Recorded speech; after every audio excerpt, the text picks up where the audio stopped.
Hi guys, this is Hirosaki. This story is all about what if Naruto was born a low-class devil before the Great Devil War. Realizing how the devil class system subjugated devils of lower class, Naruto will represent his origins as he rises and expose the corrupted system that he lives in, and he'll do it without the high-class devils even realizing it. Before we start, kindly like and subscribe to this channel, and look over the description box for the author of this amazing storyline. Welcome aboard. Chapter 20, The Devil Exams. 19 days later, day before the devil exams. Old Royal Capital, Lucifad Palace. Fuck, I'm nervous, said the red-headed Satan as he placed his chin on top of the table he was sitting at. Language, Lucifer-sama, said a familiar, gray-haired maid that was standing behind the man. Why are you nervous? She asked him with her usual stoic voice. Surzek sighed, blowing some of his long red hair out of his face. I want this to work. I really want this tournament to change some things, but I don't know if it'll be enough. The original purpose of the tournament was to start the process of popularizing equal rights, not to force the ideal down society's throat. Grafia wisely stated, "You'll only disappoint yourself if you continue thinking like this, Lucifer-sama." I knew. He groaned as he slammed his forehead into the table repeatedly. Please refrain from doing that, Lucifer-sama, said Grafia's voice. You're attracting attention. It was the day before the devil exams were to be held, and the council decided on having a party instead of a meeting. This way, the audience would be able to meet the participants before the actual fighting started. There would be a small meeting held for the participants after the party, but for now, Surzek had to wait until the party was finished, something he wished would hurry up and end. For one, the 13 selected devils were supposed to meet here now that their training was up so they could give some final information about the tournament. Surzek prayed to whatever god that accepted the prayers of devils that there wouldn't be a fight during this party. While most of the youths seemed okay with each other during the meeting, except Dosu, something he expected cause he knew how the boy acted, he hoped that they could hold their excitement for tomorrow instead of at a party where there were many nobles in attendance. He hadn't even seen Ria since the meeting, so he had hoped that she was getting in some good training. It was one of the things that he was excited to see, his little sister's growth. Seems like there are a few of us missing, said the familiar voice of Dosu. Surzek turned around to see the hunchbacked boy standing next to his wife. He was dressed in an all-white dress shirt, khaki pants, and black shoes, but the boy wouldn't take off his scarf and straw raincoat, even when Surzek demanded him to. However, Surzek allowed him to wear them since he already looked highly uncomfortable in formal attire. I saw Serord and the Astaroth boy here, along with the Agar's heiress. They're talking to a few nobles. Well, I would say that you should as well. I know the conversation would go, Surzek said with a chuckle. I'm glad you understand, Dosa said with a low chuckle of his own. I still don't see why you put up with me, Lucifer-sama. I'm a low-class devil. There's nothing special about me. You also know that I have it out for your little sister. I know all of that, but I know that you're a good person, Dosu, said Surzek with a smile. You're strong, and I know this from those street brawl videos of yours that I've watched. While you do have a rivalry with my little Riatan, she needs something that will continue to push her forward. She can't hide behind her peerage and the Gremory name forever. Humph. You're smiling now, but you won't be smiling when I beat her to a pulp, said the boy. Surzek just laughed. You're highly underestimating Rias. She's powerful, and you'll see so soon. Dosa closed his lone eye and mediated on the Satan's words. Surzek sighed as he sat back in his chair and watched the party go as planned. He spotted Zephyror talking to a few high-class women, using that charm of his to woo them. He also saw Gaia standing in a corner by herself. She really likes to be by herself, huh? He said with a sweat drop as the loner atmosphere was heavy in her direction. YOSH. So many foods. said a very loud voice from the entrance of the party room. It was Lee in an, obviously, green suit. Underneath the suit jacket was a black shirt and orange tie. The Rook of Naruto Bael dashed towards the food tables with a plate in his hand, surprising some of the other devils as he ran past them. Surzex laughed at Lee. He seems like so much fun. Even when surrounded by people of higher stature, he still acts like himself. While he does act like a childish idiot, he's powerful. Said Dosu, opening his eye once more. I predict that he'll have the most forced retirements out of the 13 of us. I plan to stay away from him if I can during the tournament. If that's your strategy, then I hope it works.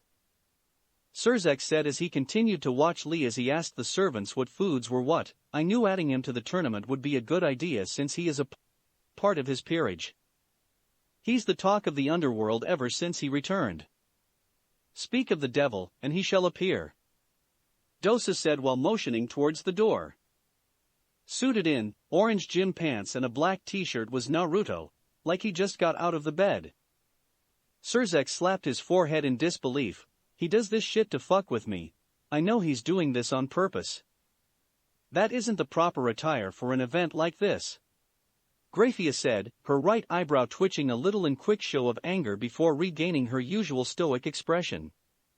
Hello, everybody, said Naruto with a cheeky grin and wave, attracting a lot of attention to himself. Sorry I'm late.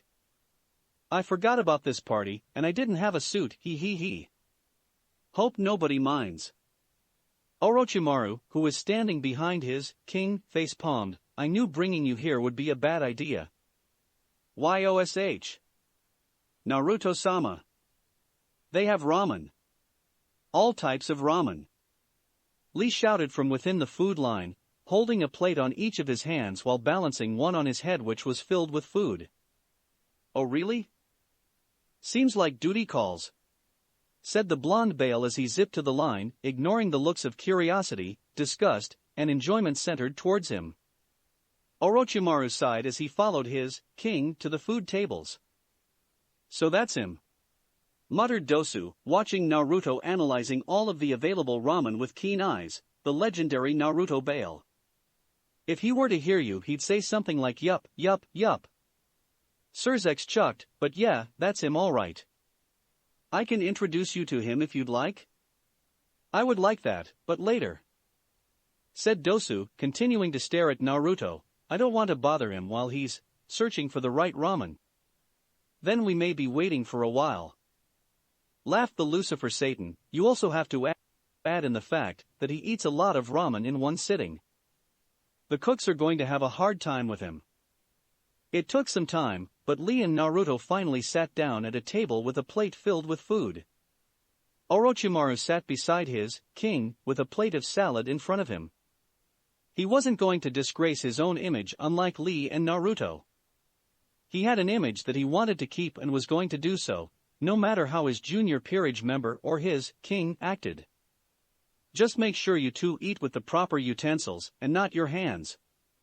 Sure thing, Orochimaru, said Naruto, breaking a pair of chopsticks. Itadakimasu. Both Naruto and Lee said happily as they dug into their food. While they weren't eating properly like everyone else, they weren't stuffing their mouths like savage animals. Idiots, Orochimaru muttered under his breath as he chewed on some of his lettuce. While his master and Lee were eating, he would remain vigilant and watch everything happening around them. This party was filled with high-class devils that could turn out to be possible allies that can fuel Naruto's goal of becoming great king. And it seems like our first ally is approaching now, thought the Snake Man as he watched two devils walk towards their table. One of the devils he recognized as Sekvera Agars, one of the competitors that would be participating in the devil exams. Next to her was a tall, tan-skinned, dirty blonde male that Orochimaru recognized as Lord Agars, head of the Agars clan. Orochimaru stood and met the duo halfway, showing his respect. Lord Agars, it's good to see you. You as well, Orochimaru, said the bulky man, shaking Orochimaru's pale hand. And you are Sekvera Agars? I've heard a lot about you during my meetings with your clan's council, said Orochimaru. I must say the same, Orochimaru, she said with a small curtsy. Her eyes trailed to Naruto and Lee, who had noticed the Agar's presence. Naruto-sama, ita honor. I've heard much about you, she said to the blonde Bael. He. Hiya, Naruto said with a wave, you seem like a nice person. We've come to talk about this alliance that we have, said Lord Agars, taking a seat at the table with Seek Vera mimicking his actions. I believe that this is the first time we can make use of it since we formed it nearly 2 months ago. Do you need us to do something for you, Agar-sama? Asked Orochimaru, sitting back down in his seat. Yes, we'd like Lee to team up with Seek Vera during the tournament, said the clan head of the Agars clan. While I know winning the tournament doesn't certify her placement in the Rookie 4, it would still look good in her favor during the judging process. An alliance? Naruto perked up. That does sound interesting. That could help Lee a lot if he were backed into a corner. That's why I've come to suggest the two team up, said Lord Agars. Seek Vera is a very capable fighter.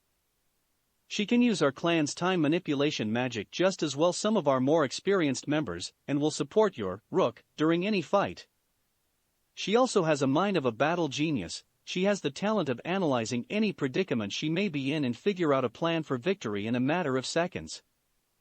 A very important skill that Lee lacks, seeing as all he does hit rush his opponent recklessly, said Orochimaru, causing Lee to slump in depression at his words. I don't see why we shouldn't have them team up. Just to make things clear, I was against this plan, said Seek Vera, shooting her father a small glare. I wanted to prove my strength alone. This tournament would be my way to show everyone how powerful the Agars clan really is. And you will have that same opportunity, but you will do so with Naruto's Rook. I will not tolerate any more of this nonsense, Seek Vera, her father said harshly. Seek Vera held back her tongue and ceased her complaints. She knew that she would make her father angry if she spoke out of turn again. Yes, sir, she mumbled. Agars resumed the conversation with the three after handling his daughter. The Agars clan has an alliance with you, Naruto Bael, because of your efforts during the war that really helped us. We are serious about helping you with your goals, but we need proof that you're a reliable ally to us. All we ask is to help my daughter make it to the top 4 of the devil exams, and that will prove to us that you'll be taking this alliance between us seriously. I'm pretty sure that Lee was going to make it to the top 4 in the first place, Naruto said, glancing at his Rook, but it'll be a tougher task now that he has to look after someone else. I can take care of myself, Seek Vera growled out, but a harsh glare from her father shut her up. Naruto smirked at the girl before continuing. I think Lee could do it. As long as she helps out instead of putting all the work on Lee, then your daughter will be one of the remaining 4. You have my word, he said, stretching his arm out to shake the man's hand. Sounds like a plan. Lord Agars gave a rare smile as he shook Naruto's hand in agreement. With that done, we shall be taking our leave. We don't want everyone else figuring out that we have an alliance between us. We'll see you soon, he said while standing up, his daughter following his every move. Good luck, Rock Lee, he said to Naruto's Rook, before heading to talk to some of the other devils. Things are really starting to get interesting, Naruto said with a malicious smirk as he laced his fingers together. Who would have thought that the Agars would take advantage of our alliance to certify their heiress a spot in the top 4? I wonder if they would allow something like that, said Lee, referring to the devils over the tournament. I'm sure they would, started Orochimaru. By what you told us previously, those over the devil exams only made it illegal for Issei and Princess to form an alliance since they are king and pawn. I'm pretty sure that some of the other participants have made pacts with each other as well, so this is really for your benefit that you have the heiress of the Agars clan on your side. Just make sure you meet their demands, Lee, said Naruto to his Rook. We really need the Agars on our side in order for my plans to work. Then I'll protect her with my life, said Lee with a salute. I will make sure she is one of the remaining 4 in the tournament. Good, good, but make sure you get yourself there first. Said Naruto, with you being in the top 4, people won't have a reason to complain when you win one of the spots for Rookie 4. You'll beat everyone that's in your way and show everyone that you mean business. Understood? Yes, sir. Said Lee. The 3 continued eating and had some casual talk with some other high-class devils that wanted to meet Naruto in person, seeing that he was the talk of the underworld for almost 2 months. While people did look at him weirdly because he was wearing gym pants and an undershirt, they put it to the back of their minds as they listened to the Bael talk. The trio was taking a break from conversations with others when they noticed a particular family enter the party room. It was the Gremory family, which included Vinalana, Zeoticus, and Rias, who looked like she was going to fall over in exhaustion if the heavy bags under her eyes were real. Check them out, Naruto-sama. Said Lee, nudging his king's side to get his attention. The Gremorys arrived. The Gremorys? Naruto said while looking up from his plate. A huge smirk filled with evil intentions grew on his face as he stood up from his seat and stretched out his arms. The Gremorys, he said loudly, catching their attention as well as many other devils in the room. Hey guys. Come over here and sit with us, huh? Gotcha, some seats right here. Not him. Anything but him. Groaned out Zeoticus. It was too late to act like they didn't see him, and even if he didn't, Naruto had created enough general attention towards them that it would look weird if they flat out ignored his request. Regretfully, Zeoticus walked over to Naruto's table with his wife and daughter following slightly behind. Hello, Naruto. He sighed. What's going on, man? You look great. Said Naruto as the trio sat down. And is that Vinalana I see? Wow, it's been, over 500 years since I've seen you, said Naruto with a grin.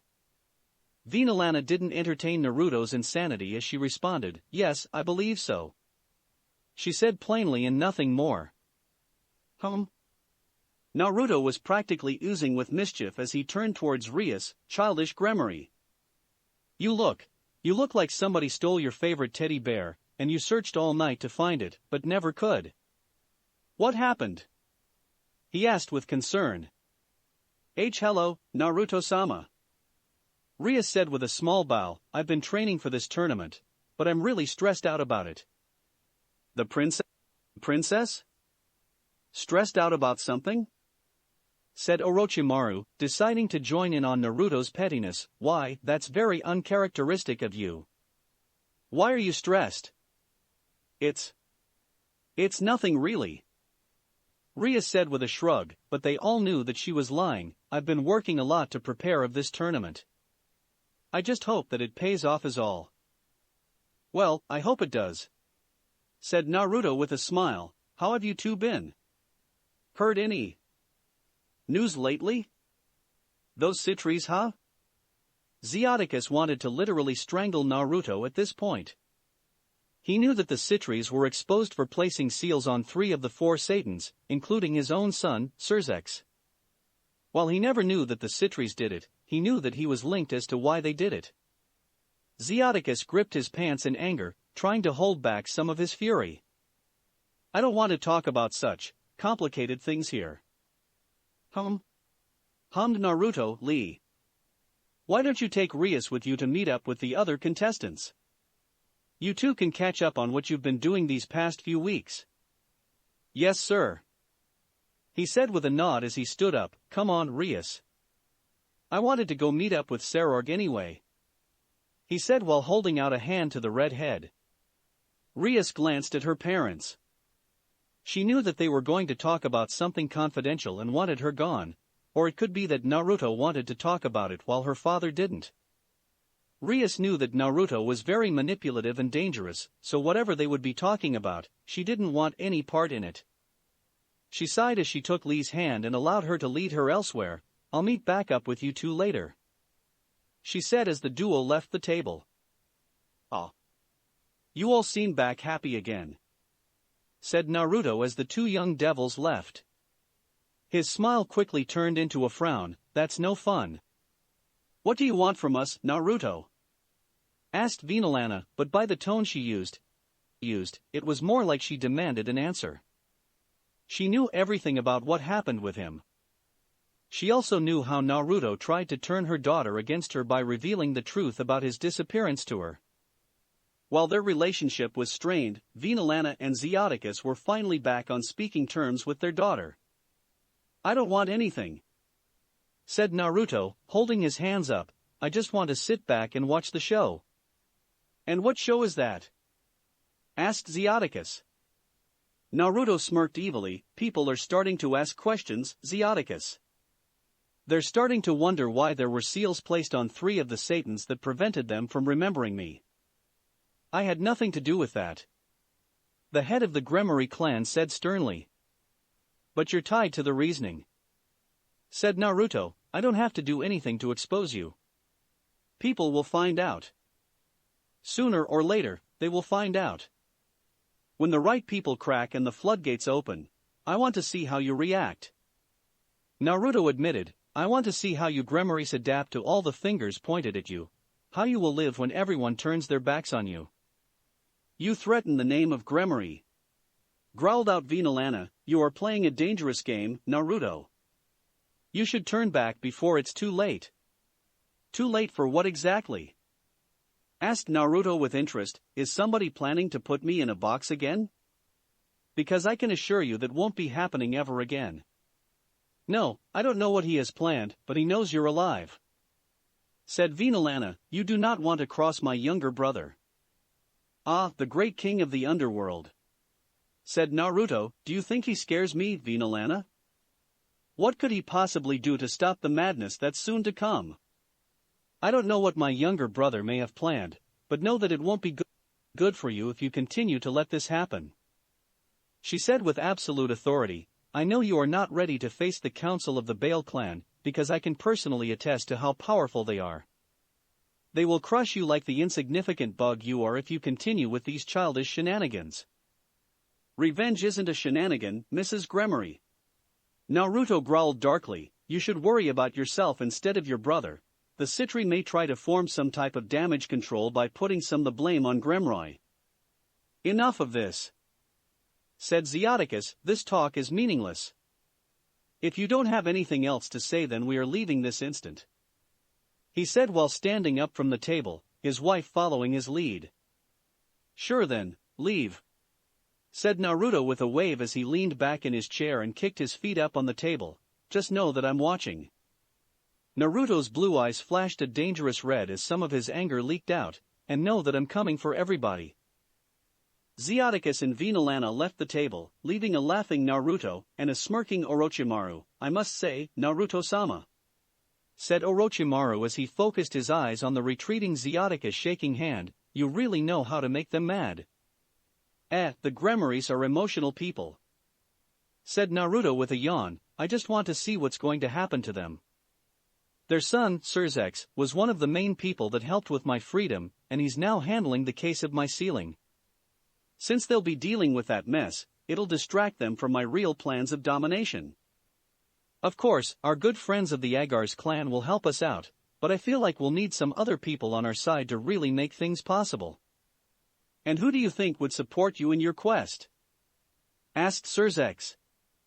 Easy, Falbium and Ajuka, stated Orochimaru's king. They have to be pissed about having seals placed on them without their knowledge, especially since those seals were the reason why they forgot about their amazing longtime friend. I'm surprised they haven't come to me with questions, but they probably still believe that I'm just as clueless as they are about the whole situation. So, what will be next when this tournament is over with? Asked Orochimaru. If you have anything specific you need planning for, you know that I'll be there to help. Thanks, Orochimaru, Naruto said with a kind smile. I really don't have anything major planned coming up. After Lee wins, we'll go back to defeating peerages in raiding games and continue our streak up the ranks. Probably need to face some of the more powerful peerages for now on. Meanwhile, Rias and Lee were sitting at the bar having their own conversation. Of course, they weren't drinking, seeing as they had an important raiding game tomorrow, and that Lee doesn't even drink alcohol. Rias requested for a simple glass of water, while Lee just sat to listen to Rias as she released her frustrations. "This game is really going to be something, and I don't know if I'm prepared," she said as she sipped from her glass. "Why do you feel like this, Rias? Didn't you train for the devil exams?" Lee asked with curiosity. "I did. Azazel actually helped me and my peerage out by giving us assignments on things we needed to work on. Issei went to train with Tannen, an ultimate-class dragon that's been reincarnated as a devil. I studied up on everyone, learning as much as I could about my competition. I also worked on my power of destruction. I'm trying to control it like how my brother and Naruto-sama does, but I'm not getting anywhere near them." She finished with a sigh. "I don't know about this tournament, Lee. I think that I'm not ready." "You can't give up, Rias. If anything, you should stick this tournament through and prove to yourself that you're strong," he said with determination. "Plus, I bet there are many devils that want to see you perform well during the game, so you gotta do good if you don't want to embarrass yourself." "But aren't you worried?" asked Rias while biting her lip, showing her nervousness. "This is a battle royal, every man for themselves. Aren't you scared as to what may happen in there?" "Nope," Lee said plainly. "I've got faith in myself that I'll make it to the top since I've trained for this." He said happily, "If you have such self-doubt, why didn't you come and see if Naruto-sama would help you train?" "Oh, come on, Lee. Naruto-sama wouldn't help someone that could be a potential enemy," said Rias. "Remember, we are technically opponents. I'm sure he didn't even reach out to Sarorg or even Sona." "You are right," said Lee while scratching his head. "While it was Mr. Kisame, Mr. Yo, and Anna-sama that helped me with my training, Naruto-sama would help every now and then. He's been quite busy with a few things." So you really think that you could be one of the remaining 4 in the tournament?" asked Rias with a bit of hesitation. "For sure. I've been working on extending my stamina to the max just in case this tournament lasts a few days," he said with a thumbs up. Rias bit the bottom of her lip again before speaking. "Do you think that we could team up then?" she asked. "Team up?" said Lee. "Sorry, Rias, but I want to do this on my own to show everyone that I'm strong. I'll get to show them my youth," he said while flexing his muscle and lying through his teeth, a skill he had been practicing during the break with Orochimaru and Anna. "Oh, of course, sorry that I asked," she said with disappointment. Teaming up with Lee would have boosted her confidence by a large margin. While making it to the top 4 still seemed like a stretch, she believed that she could have made it close to that goal if she had Lee on her side. She didn't want to win the tournament, she just didn't want to be one of the first to lose. Lee, however, sensed her disappointment. Wanting to help his friend, he gave her a suggestion. "Why don't you try to team up with Sona?" he asked. "You two are friends, right? Maybe she'll be open to teaming up?" "I've already asked her when I met up with her a few days ago," Rias said with a huff. "She said she'd think about it, but I think she'll just reject my offer." "Well, not to make fun of you, Rias, but I would too," said Lee, surprising the girl with his revelation. "You don't look well. You look like you need some sleep." "I've stayed up later because I've been training so much," she said, "and even then, I still have these moments where I just get depressed, and I think I can't do it. It's infuriating, Lee." Lee frowned. He didn't like seeing Rias like this. She looked like she hadn't slept in days, and she was acting like the exact opposite of her usual confident self. However, his internal thoughts were put on hold when he saw a familiar boy headed in their direction. He smiled as he nudged at Rias. "Looks like your pawn has arrived." "Issei," said Rias with the most happiness Lee had heard from her since they started talking. The Grimoire heiress ran over to her pawn and hugged him with all her might. "It's so good to see you, Ise." "Yo, Bucho," Issei said with a smile as he returned her hug. "It's good to see you too.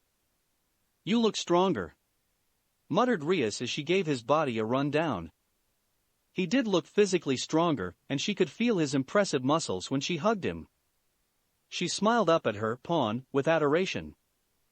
You've been training a lot. I'm so proud of you, ISE. Thanks. Thanks. He said with a cheeky grin. However, he did notice the bags underneath his king's eyes, and that put him on alert.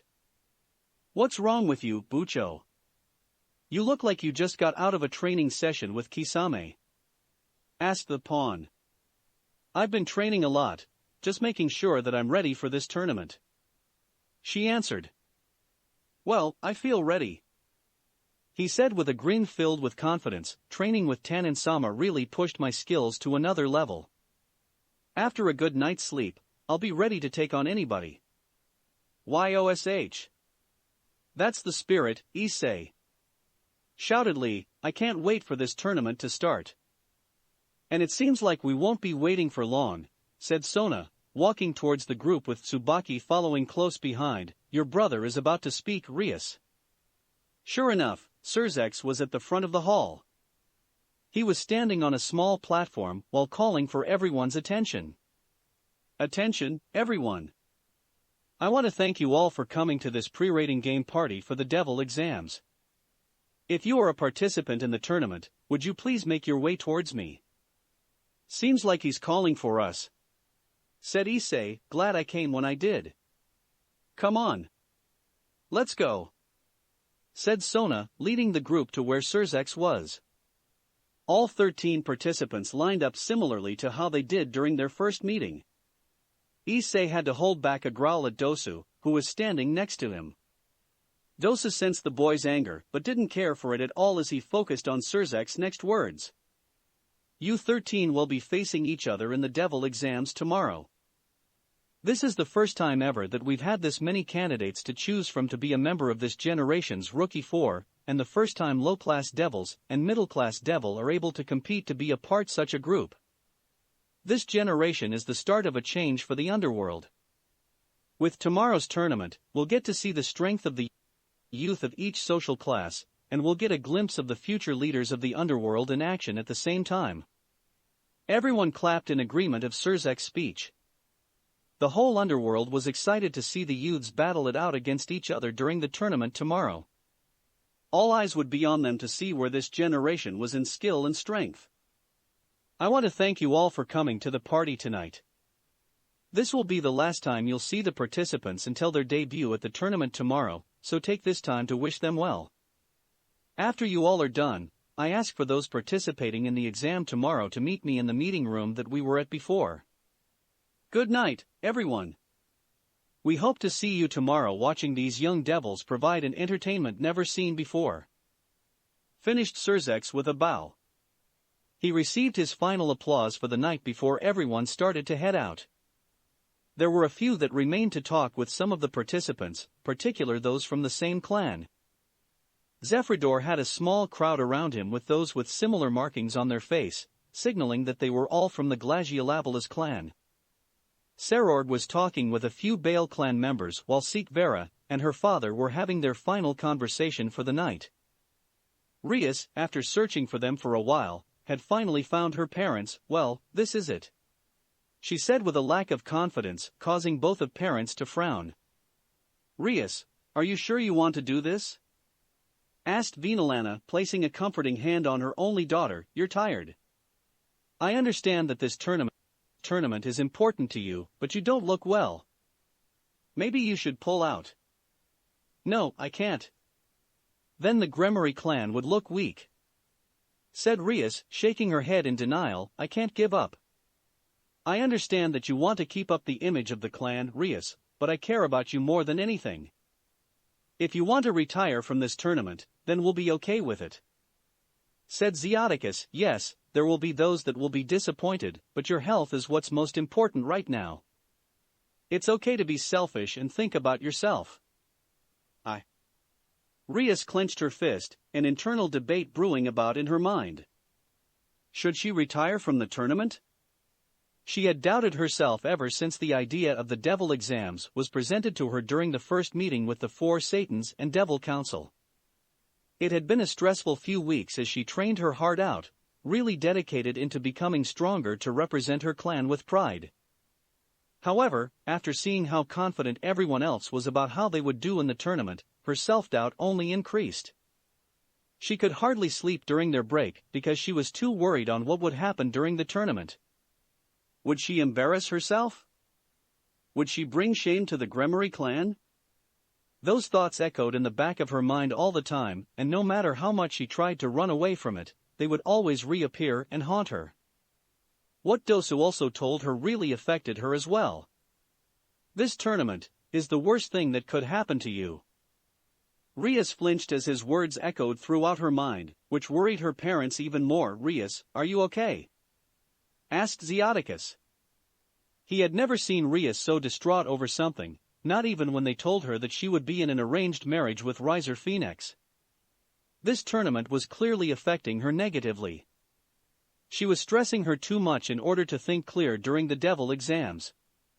So, with a heavy heart, Zeoticus decided that it was time for Rias to. Princess. The familiar voice of Orochimaru was what stopped Zeoticus from speaking. Orochimaru, who was followed by Naruto, stopped in front of the red head. You seem like you're confused about something. I am, Orochimaru. This tournament, it's really doing a number on me mentally, if you know what I mean. She said with a sad smile while shrugging her shoulders. I can tell.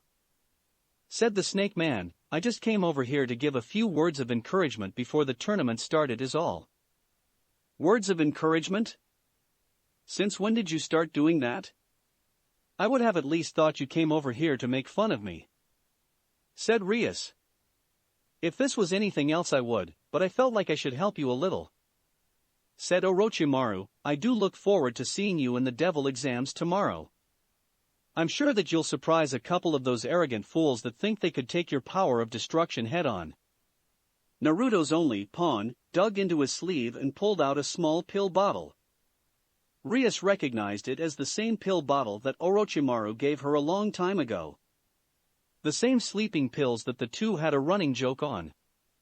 He grabbed Rias' hand and placed the pill bottle in her palm. You look like you need these. Make sure you get a good night's sleep tonight so you'll be at full strength to put on an amazing show tomorrow. Orochimaru. Rias whispered. She couldn't believe that the Snake Man was this concerned over her. Look at Orochimaru. Being all nice. Said Naruto, playfully nudging into his pawn's side. Orochimaru coughed in his hand while pushing his king away from him with this other hand. I just wanted to support Princess since she seemed troubled. That's it. And I appreciate you for this, Orochimaru. Truthfully, I really do. She said with a small, true smile. Orochimaru nodded, just added on the long list of favors you owe me from all the times I've helped you with something. He smirked, causing the young redhead to giggle somewhat. I'm looking forward to tomorrow, Rias Gremory. Said the Snake Man, shocking Rias because he actually said her real name and not the usual princess. Sure. She stuttered. Good day, Gremories. Orochimaru said with a bow before headed toward the exit. See you later, childish Gremory. Laughed Naruto with a wave as he followed Orochimaru out the door. Rias smiled as she looked down at the sleeping pill bottle in her hand. She tightened her grip around the bottle as a small wave of confidence washed over her. It was something that she needed. For the first time in a long time, she felt comfortable. Zeoticus and Vinalana stayed silent during the confrontation of Orochimaru and Rias. They were internally surprised as they saw their daughter's mood slowly improve during their conversation. Even when they tried to help their daughter, Rias continued to doubt herself, but now that Orochimaru gave her a few words of encouragement and a pill bottle, she was okay now? Zeoticus found that worrying since the person that she found comfort was in Naruto's peerage, the same person that was plotting their downfall. While he didn't like it, he would have to deal with that later. His daughter was what came first right now. Rias, are you okay? Asked Zeoticus. I am, she said, pocketing the pill bottle for later. She turned to both of her parents with a smile. Sorry for worrying you too. I'm better now. So, you're going to participate in the tournament? Asked her mother. Yes, I want to do it, she said with a newfound determination. She saw that some of the others were headed to the meeting room to hear what Surzex had to say to them. I should go. I'll see you two later. All right, make sure to take care of yourself, said Zeoticus. Yes, sir, she said as she headed out the room. I'll see you two soon, she said with a wave. Rias, after a long walk through the castle, made her way to the same waiting room she was at 19 days ago. She heard voices coming from within the meeting room, so she knew that there was a decent amount of people in it. However, standing in the middle of the room, and was seemingly waiting for her, was Dosu Kinyuta. While he was dressed in formal attire, he still had his scarf and straw raincoat that was going down his hunched back. His Lona met with Rias-on as she stopped at the entrance when she sensed the tension in the air. Dosu chuckled somewhat. I didn't even think you would even come. He started. I saw how worried you looked when you entered the ballroom, and those bags under eyes must mean that you're sleep deprived. It's none of your business. She growled at the boy. Now get out of my way. You're not going to stop me from entering this tournament. Dosu sighed as he shook his head. It was never my goal to stop you from entering this tournament, because then I wouldn't be able to accomplish my goal in beating you with no interruptions. However, it seemed like you took my words a little too seriously by how tense you are. I don't care what you think about me. I'm doing this for myself. A veil of her power of destruction slowly surrounded her body as her anger started to increase, and I can't wait to see you in the devil exams. Dosu smirked, even though she couldn't see it. He shrugged his shoulders as he turned around, headed towards the door. All right then, he said as he opened the door. However, he didn't go in it. Rather, he was holding it open for Rias. Let's go then, Rias Gremory. Rias had to suppress a shudder. Just by the way he said her name put fear in her heart, but she remained strong. She recalled her power of destruction and slowly made her way to the door. Her glare at the one-eyed teen intensified when she passed by him. He chuckled as he followed Rias inside. The duo headed to the last meeting they would have before the devil exams would start. A few minutes later. Seems like everybody is here, said Surzex with a smile. I'm glad everybody. When are we gonna start fighting, Deidara interrupted. I want the damn prize money now. Ya damn right, said Suigetsu with a shark-like grin. After I beat these preppy kids out their shit, I'll be a part of the Rookie 4, buy me a private lake, and live out my days in peace. Oh, and you sound so confident like that's going to happen, shouted Zephyrdor. I'll show you that I mean business when we're sent to the pocket dimension for the exams. You all will bow before my might. Serorg sighed. Here we go, he mumbled. Bow before your might, said Deidara. What might do you have? I have more than enough to blow you all away, shouted Zephyrdor. Just you wait. Can we please settle down so that Lucifer-sama can continue talking? Said Sona while pushing up her glass a little. I swear, dealing with you all is like dealing with children.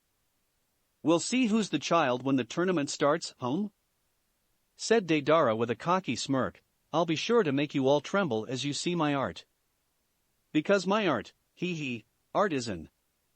Pay attention, shouted Falbium, making his presences known to everyone. We need to explain some of the rules for tomorrow, so save your energy for then if you really want to win. That quieted everyone down as they listened to the Satan. Now, the devil exams will start at exactly 12 noon tomorrow. You all will be staying in rooms here in the Lucifad Palace to make sure you don't get any outside help. Make sure you bring your gear with you when we head off to the place where you'll be sent to the pocket dimension where the devil exams will be held. We'll be leaving this palace at around 10 in the morning, and you won't be able to come back for anything. He finished. Right. Now for the tournament itself, said Surzex. The environment will be a mixture of places.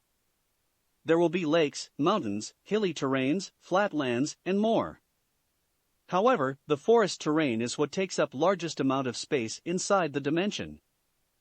While there isn't a set time for the devil exams, the majority of our analytics suggests that the exam will last for at least 3 days. 3 days?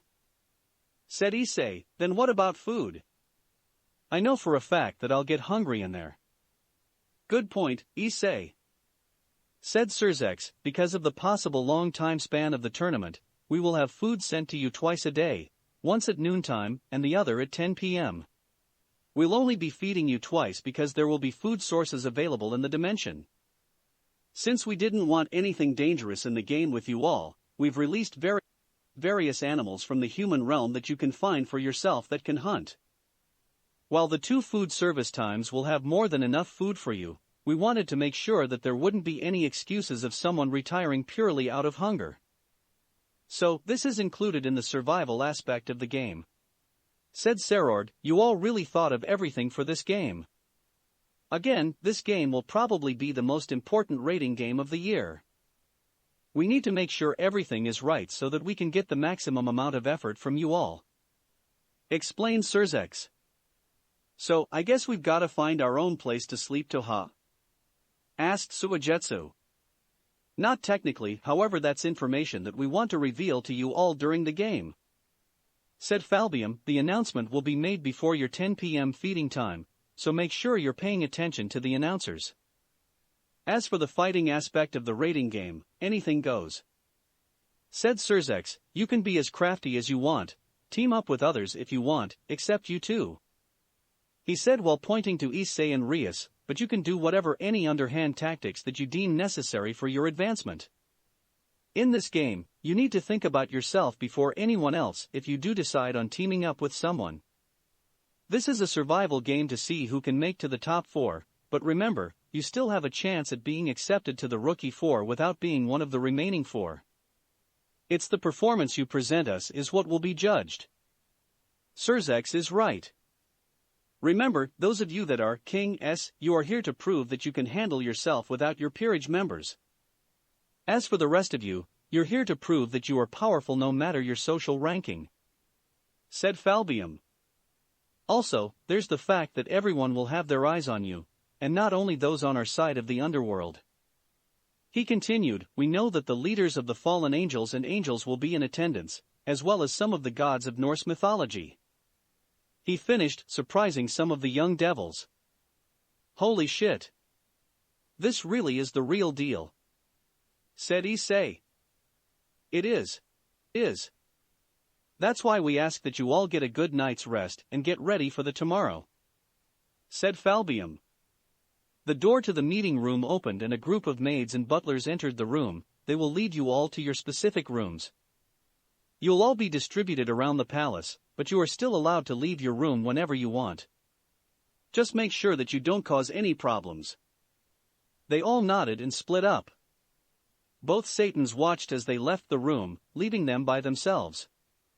Surzex sighed as he sat down in his chair. This is really happening. Yup, sure is. Said Falbium, sitting next to his longtime friend, I just wish Ajuka and Seraphol would have come as well. Ajuka still doesn't trust Seraphol. I hope nothing bad happens between them tomorrow, because we don't need 2 Satans not cooperating with each other while leaders of other factions and mythologies will be here. I'm sure they'll behave themselves since they know the severity of this event. We'll deal with the meaning behind those seals once everything has settled down. Stated the bald Satan. I guess so. Whispered Surzex as he looked up at the ceiling, man, tomorrow is going to be hectic. An hour later. Lucifad Palace, Lee's room. Naruto's Rook walked back into his room with a towel around his waist. He had just taken an extra long shower so that he could meditate and calm his thoughts. It was something that he practiced with Anna and Naruto every morning, and it really helped him collect himself during times of stress. However, the boy wasn't stressed at all. He was very excited for the devil exams that would be happening soon and couldn't wait to show everyone what he could really do. Lee was pulled out of his internal mulling when he heard someone knock on his door. Not even caring that he didn't have any cloths on.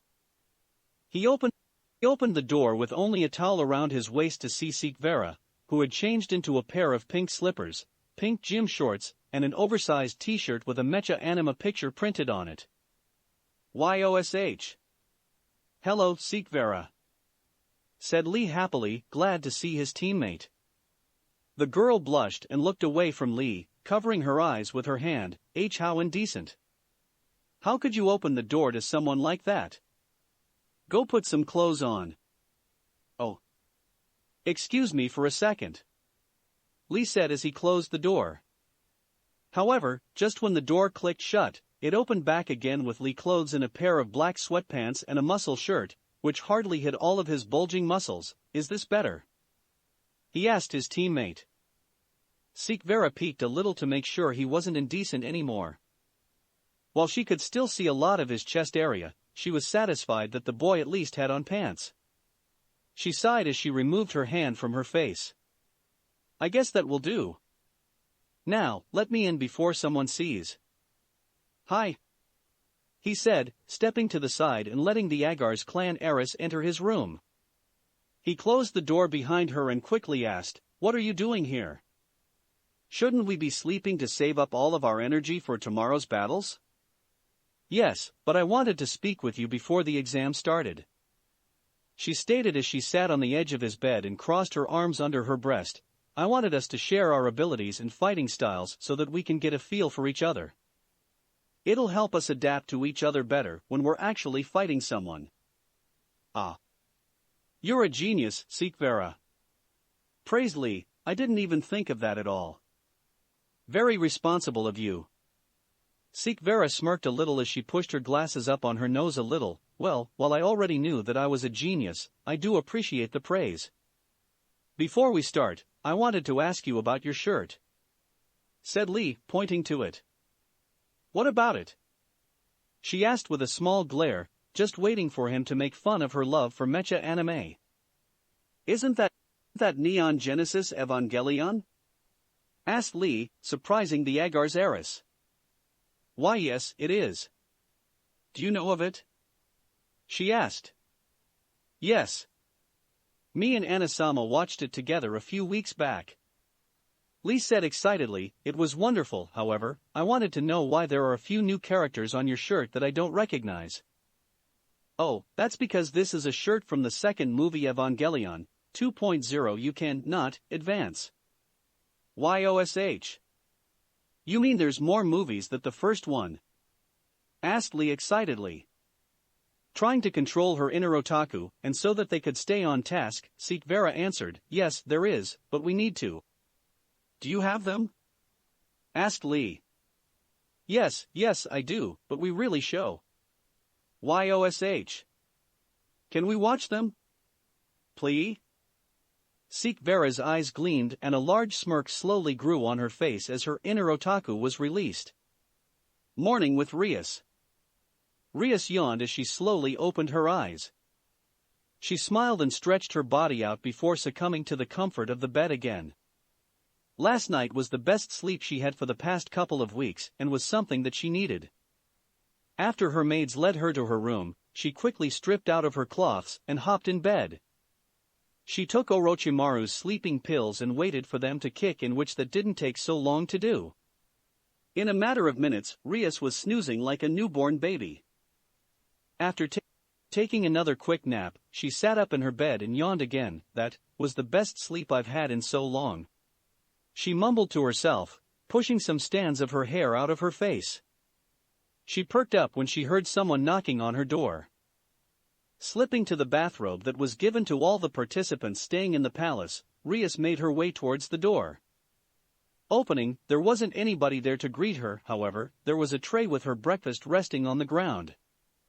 She picked the tray up and closed the door behind her, intending on feasting on the food before she had to depart. Once she was finished, Rias decided on taking a quick but calming shower.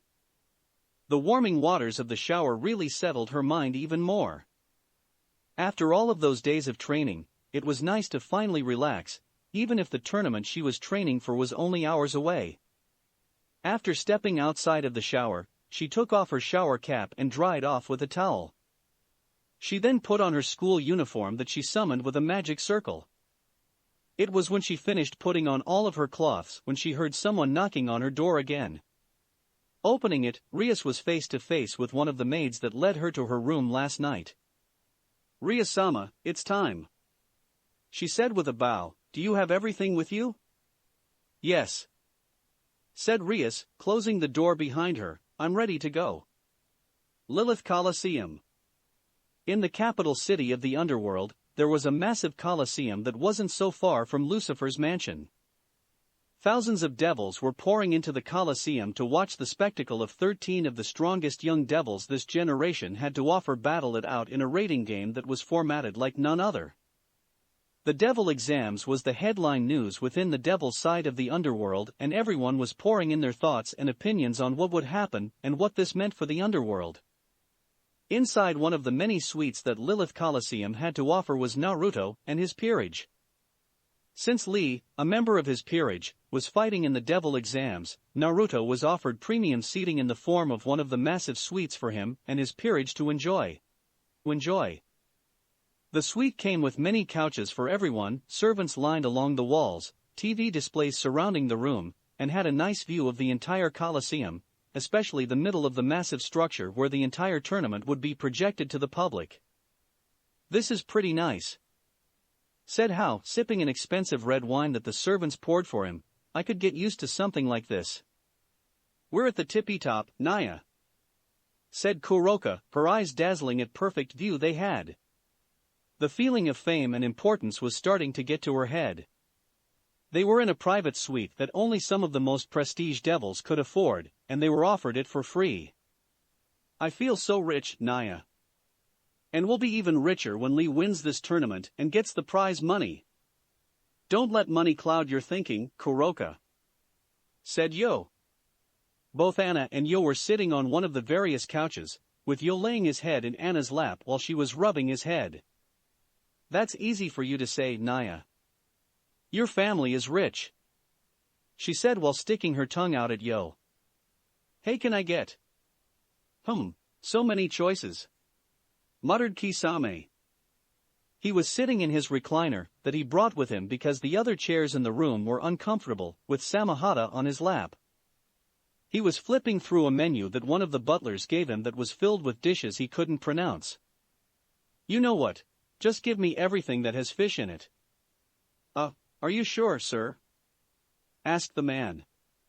"You know, you're right. Samahata is probably hungry too. Double that for me, will ya, bro?" asked Kisame as he handed the butler the menu back.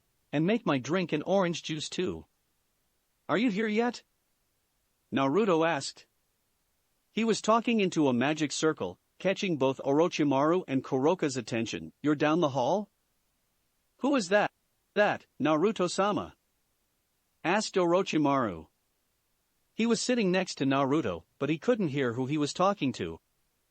Naruto smirked as the magic circle dissipated. "You'll see," he said as he stood up and walked over to the door. Not long after, there was a knock on the door. Kisame, thinking his food came, shouted, "They came that fast? Talk about good service." Naruto opened the door, revealing that it was Gabriel that he had been waiting on. "Naru." Gabriel said happily, jumping at him, "It's so good to see you." "Good to see you too, Gabriel," he said with a soft smile. "It's been a while." "What is that bitch doing here?" Kuroka screeched in her mind as she glared at Gabriel's perfect form in anger. "It really has," she said. She then turned to greet everyone else. "Hello, everyone. I'm so happy to see you all are well." "Hey there, Gabby," Kisame said with wave. "Did you see anybody with some plates of food out there in the hall?" "No, sadly, I haven't," she said. "Are you all waiting for some food?" "Just Kisame," said Hao from his seat. "This room will smell like various types of fish soon, so prepare yourself." "Noted," she said with a nod as she followed Naruto to the couches. Orochimaru moved to another couch, so that Naruto and Gabriel could have one for themselves. However, Kuroka, in a fit of jealousy, hopped in the seat of Naruto's left and leaned her head on his shoulder. "You wouldn't mind if I sat here, would you, Naya?" asked Kuroka with low-lidded eyes. "I don't mind, Kuroka," Get comfortable, said her king with a smile. Kuroka hugged his arm to her chest and snuggled into his side. Thanks, Naya, she said, but she made sure to keep a keen eye on Gabriel. I hope young Lee does well, said Gabriel. It would be really impressive if he wins. And he shall, said Orochimaru. We've trained him to be prepared for anything that could possibly happen in this tournament. He will be a member of the Rookie Four when this tournament is over with. I hope so. I prayed for him last night, just in case, said Gabriel. And I'm sure Lee would appreciate that, said Yo. I'd bet it would boost his spirits just knowing that you came to support him, Gabriel-sama. That's nice, she said with a beaming smile. I can't wait to see him in action. The group continued with some casual conversation until they were interrupted by a group of servants entering the suite. They were all holding plates and the smell of cooked fish entered everyone's noses. Kisame perked up and started to drool at the heavenly smell. Ah, hell yeah, he said happily as he grabbed a long tray to put on his lap, so that it would be easier to eat his food. Let's start the parade, he said while grabbing a plate and setting it on his food tray. Outside of their suite, Seraphol was just about to pass by the room. She glanced inside of the room when she heard Kisame yell, and her eyes widened when she realized that it was Naruto and his peerage inside of that suite. She got a quick glimpse of the back of Naruto and someone with familiar long, blonde hair before one of the servants in the room closed the door. She huffed as she continued her walk. Stupid Gabriel, she whispered under her breath. What was that, Seraphol? Asked Falbium, walking up to Seraphol. You seem a little mad. It's nothing, she said as she continued her walk. Falbium shrugged his shoulders and joined her. Are the Norse mythology gods here yet? She asked. They are. Surzex isn't with them right now, because he's giving our entertainment a last-minute pep talk before they start the tournament, he said.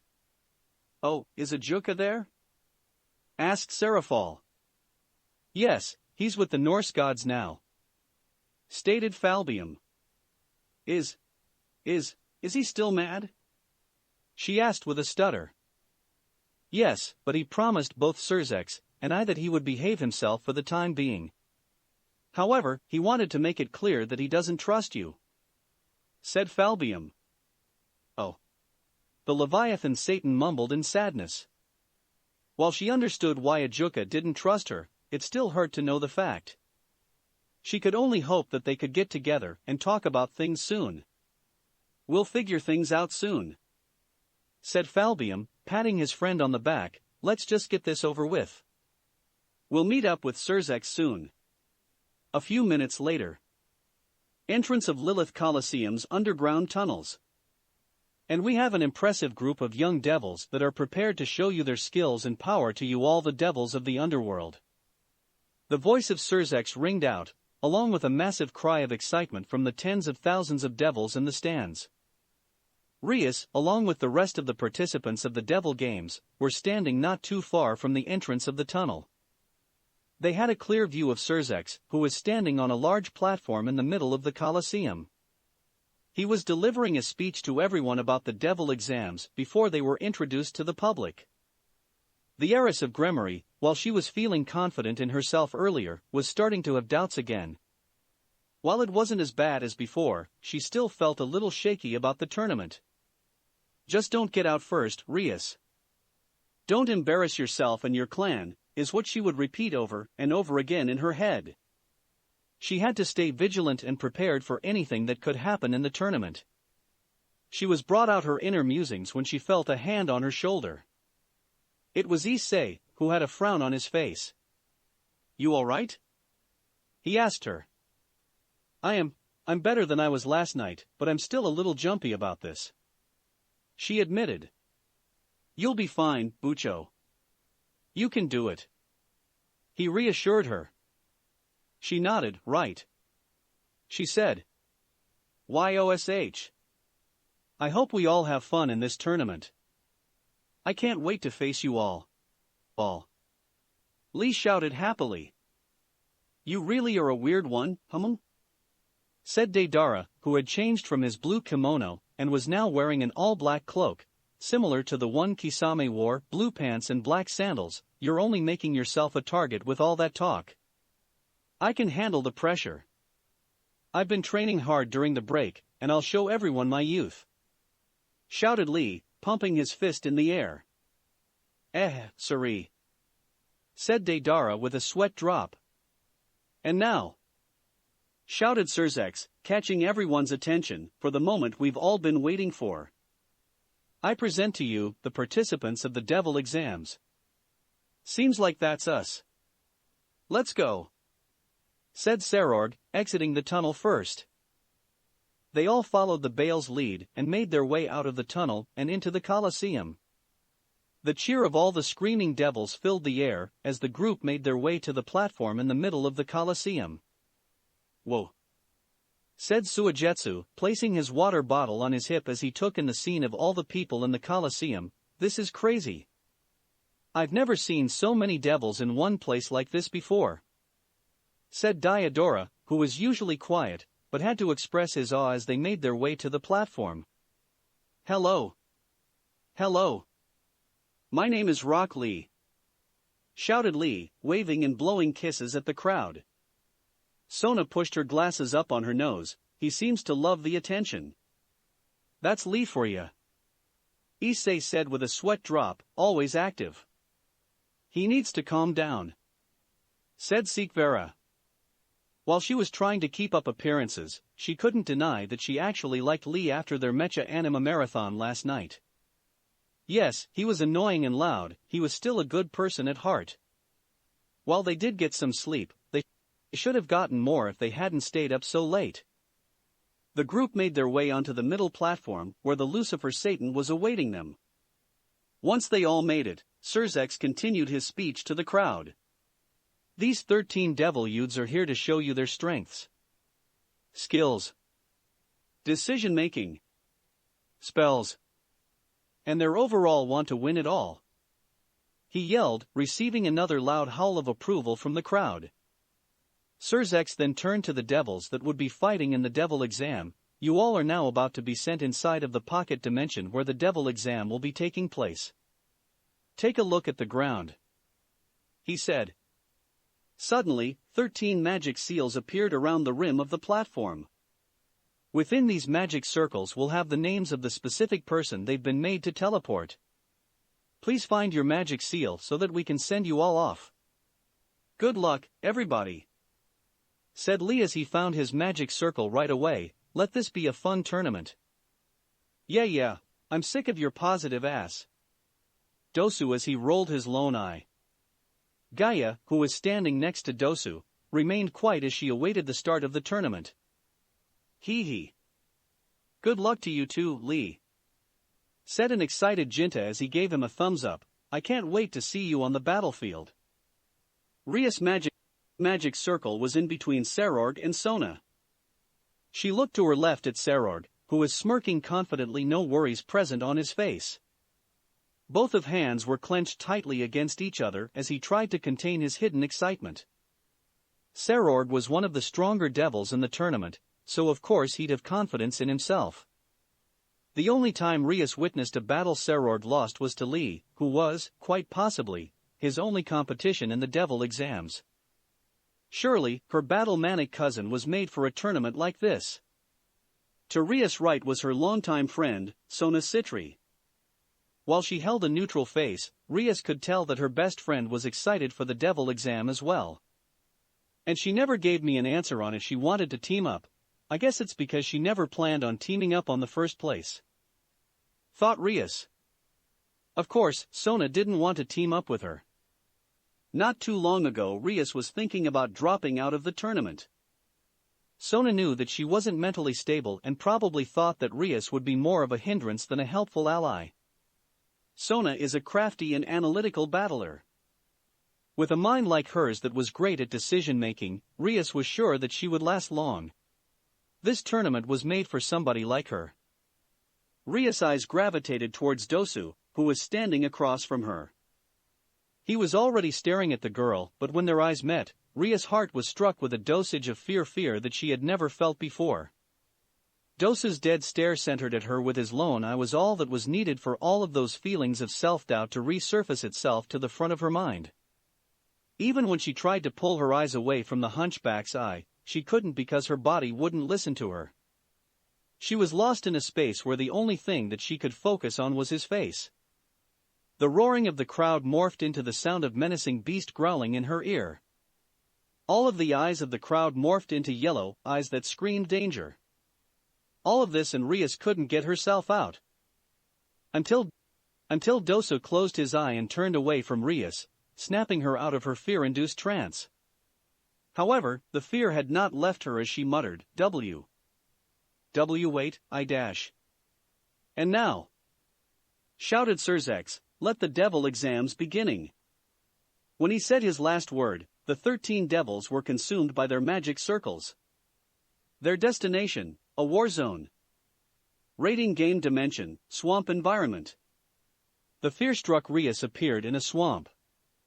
She was on a small hill that protruded out of the murky waters that surrounded her from all sides. Trees covered the skyline, but there was a gap in the trees that was right above her which allowed light to wash her body. Looking at the area around her, she noticed that she was the only person in the area. She couldn't sense anyone's magic nearby either, so everyone must have been split up throughout the dimension in random areas.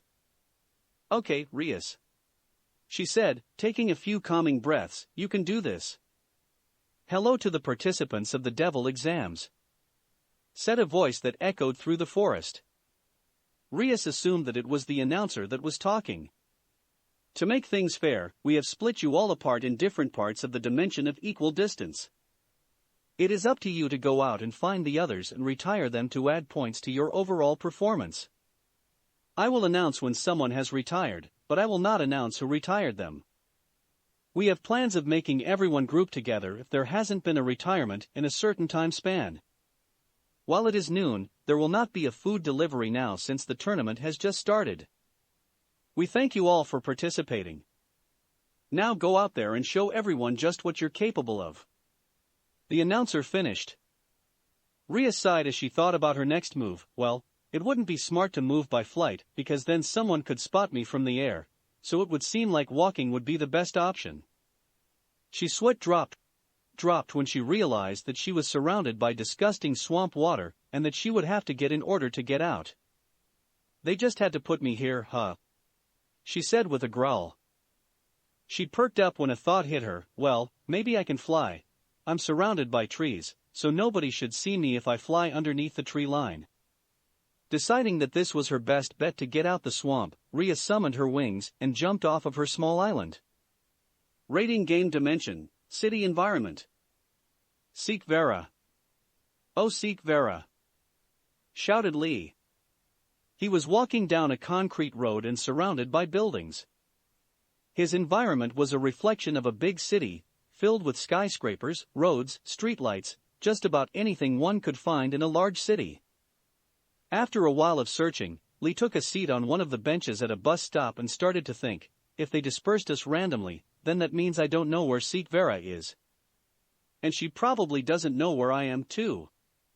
Which means we can't help each other, shouted Lee, realizing just how dire their situation is. But we were supposed to help each other. A fire of determination flared in Lee's eyes as he clenched his fist. I've got to find her. I can't let Naruto-sama down, he thought as he summoned his wings and flew above the tall buildings to see where everything was.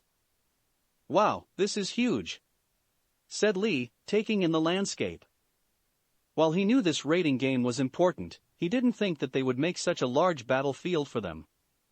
He could see the barrier dimension protecting them from the dimensional gap outside, but he was still a fair ways away from it all. He could see all of the various environments inside their own private dimension, and was at awe at it. Lee shook his head. I have a mission that I need to accomplish. I can't get caught up in the beauty of the landscape. The green beast took off, heading towards the mountain range to his south. Here I come, Seek Vera. Rock Lee shall come and protect you. Lilith Coliseum, Naruto's suite.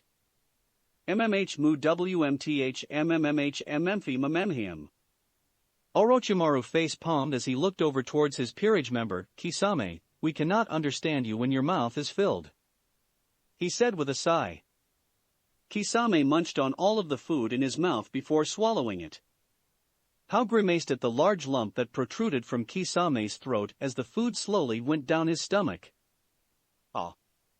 Sorry about that, said Kisame, snatching another plate before Samahata could get to it. I said, why the fuck is he flying in the air? Somebody's gonna shoot him down.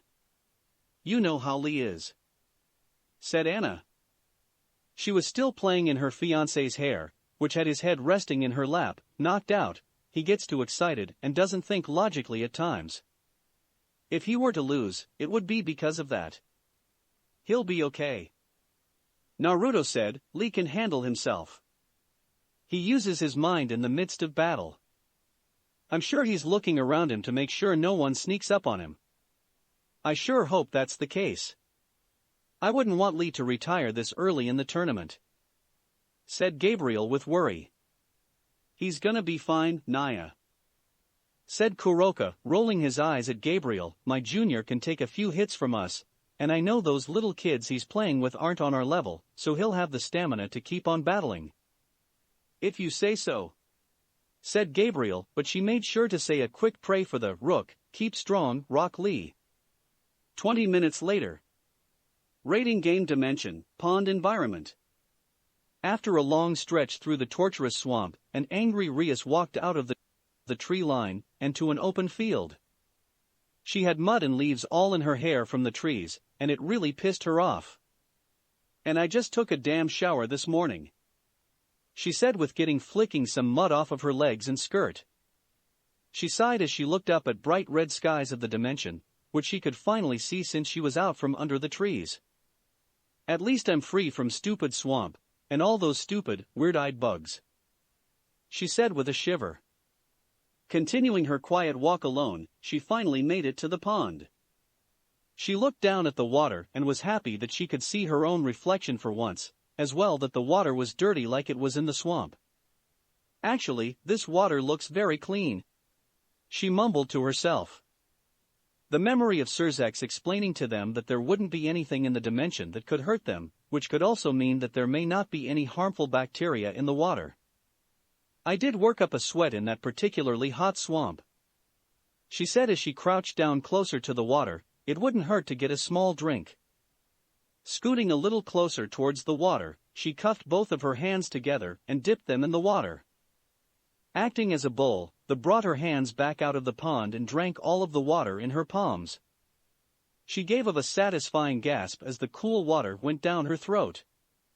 That was pretty good, she said happily as she went for another sip. Not too far from her, a pair of purple eyes blinked open, seemingly a part of the water. The sound of a small giggle could be heard as the eyes closed again. Rias continued to drink from the water and used to clean her face and hair from all the mess that latched onto her body during her journey in the swamp. However, as she cuffed her hands again to grab some more water, two arms from the water appeared out of nowhere, shocking Rias. She could hardly scream out before the arms pulled her underneath the water. Rias struggled as she sank deeper and deeper into the water. She didn't know what pulled her into the water, and she didn't have the opportunity to find out either as the pressure from her unknown assailant kept her arms locked to her sides. She kicked and twisted her body, trying to find some way out of her watery prison, but to no luck. I can't breathe, she panicked. Her eyes bulged when she felt something hit her stomach hard, causing her to open her mouth and gasp for air. Instead of air, she got water as it started to flood her body. I need to break free. In an act of desperation, Rias chanted a magical spell within her mind and created a magic circle. From it came a large amount of electricity, shocking her and, hopefully, whatever was in the water with her.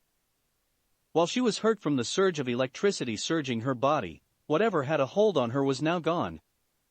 When she recovered from the shock, she made a beeline line upwards to the surface. Gah! She gasped once she resurfaced. She pulled herself out of the water and crouched on the ground with a fierce coughing fit. She threw up a lot of water before she rolled over and laid out on the ground. What was that? She said in between breaths. From the corner of her eye she saw something glint in the sunlight, something metal. Alarms went off in her head and she rolled away again, which saved her head from being dismembered from the rest of her body. Fuck, said a familiar voice. Rias jumped to her feet and saw that it was Suigetsu, who was wincing in pain. Why the fuck would you do that? Shooting the whole pond with fucking lightning? Were you trying to kill us both? You mean that was you that was trying to drown me? And trying to cut my fucking head off? Rias shouted back in anger. In a fit of rage, Rias summoned a magic circle and shot a bolt of her power of destruction at Suigetsu. Because he took the brute of the lightning spell, he was still somewhat slow and couldn't dodge her attack. He moved his body out of the way, but his right arm was vaporized from the power her bolt. Fuck again. He yelled, that goddamn destruction shit stopped my regeneration. Regeneration? Asked Rias, feeling a bit more comfortable now that she hand-injured Suigetsu. What are you talking about? Suigetsu growled out the Gremory while thinking up of a plan.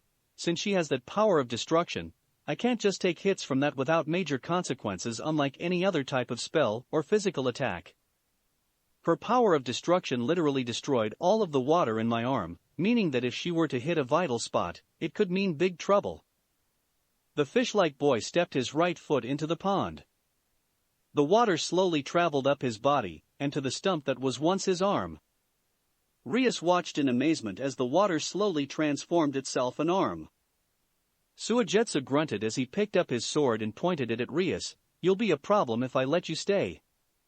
Time to die. Die?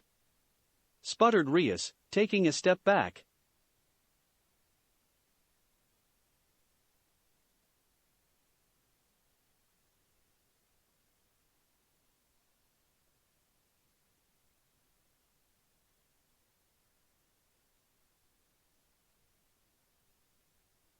Your power of destruction is one of the only abilities that can actually harm me. You need to die now. He shouted, sprinting towards Rias with his sword drawn. Rias Gremory, full-blooded high-class devil, king. Versus Suigetsu Hozuki, full-blooded low-class devil. Rias quickly summoned a barrier seal to block Suigetsu's powerful sword swing. Listen. We don't have to fight. I can just leave. Suigetsu, using his free hand, created a magic circle and summoned a miniature water serpent, similar to what Sona would do but only with less magic. The serpent flew over Rias' barrier, and was about to crash into Rias if she hadn't created another barrier. Taking advantage since both her hands were occupied, Suigetsu spun around the barrier that was blocking him and kicked Rias in her side, sending her flying. She yelped at the pain coursing through her side, but she didn't have time to whine about it as she had to shot another bolt to pod to keep Suigetsu at distance. I need to keep him away from me, she thought as she tried to come up with some plan that could work. Look alive, girlie, shouted Suigetsu as he dodged another bolt of destruction and headed straight towards Rias. Rias summoned her wings and flew over Suigetsu. Creating small, compact softball-sized bullets out of her pod, she shot them towards Suigetsu, hoping that it would be enough to retire. Blade, whispered Suigetsu, sending magic into his sword. A blue hue covered his sword as he quickly sliced through all of Rias' bullets, saving him from retirement. He shot towards where she would be landing and sliced at the air in front of him. A blue shockwave of energy flew towards Rias, who had just landed, but instantly created a few barriers between her and the shockwave. Her barriers were able to block the magic blast, but just barely. From the sides and above her barrier were 3 water serpents, the same spell Suigetsu used before. Shit! She screeched as she recalled her barriers and flew away. The water serpents kept following after her until she was flying over the water surface of the pond. Suigetsu smirked as he jumped towards the edge of the pond and drove both of his arms into the water. I've got you now. He laughed manically as large arms of water shot out of the pond, intending on pulling Rias in. It was his plan all along to get me over the water, she thought as she weaved through the barrage of water arms. She blasted through an arm that appeared in front of her, only to be met by a group of them coming from all around. The only direction left was upwards, so she flew high into the air. Suigetsu's water arms were persistent as they continued to follow her. Sorry Akino. Seems like I'm going to have to steal a few of your spells today, thought the Gremory heiress as she created a yellow magic circle that was charged with electricity. The stopped mid-flight and turned towards the approaching water arms of death. Take this, she shouted, delivering a large blast of lightning at the aqua arms. The lightning tore through them like they were nothing and filled the pond beneath her with lightning. She huffed as she watched the ground beneath, looking for any signal of Suigetsu. Where is he? She said out loud. She couldn't find him at all. Maybe he got caught up in the blast. But then the announcer would have called out his retirement. Her danger senses kicked in as she sensed an energy right above her. Creating another barrier, she was saved from being split in half from Suigetsu's sword stroke. Shit. I thought I had you there. He laughed, flashing all of his shark-like teeth. This is kind of fun, Gremory. He shouted as his arms suddenly grew a large amount of muscle, and her forced his way through Rias' barrier, surprising her.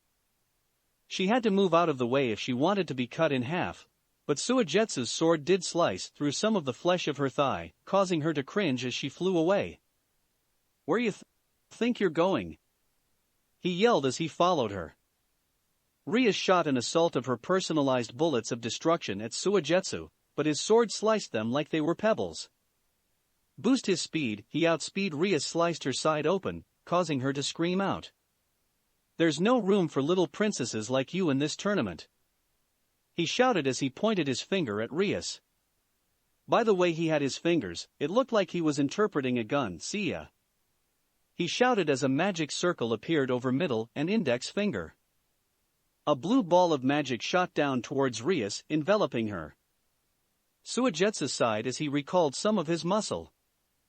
His large muscles in his arms slowly disappeared, giving him the look of a regular teenager as he made his way back to the ground.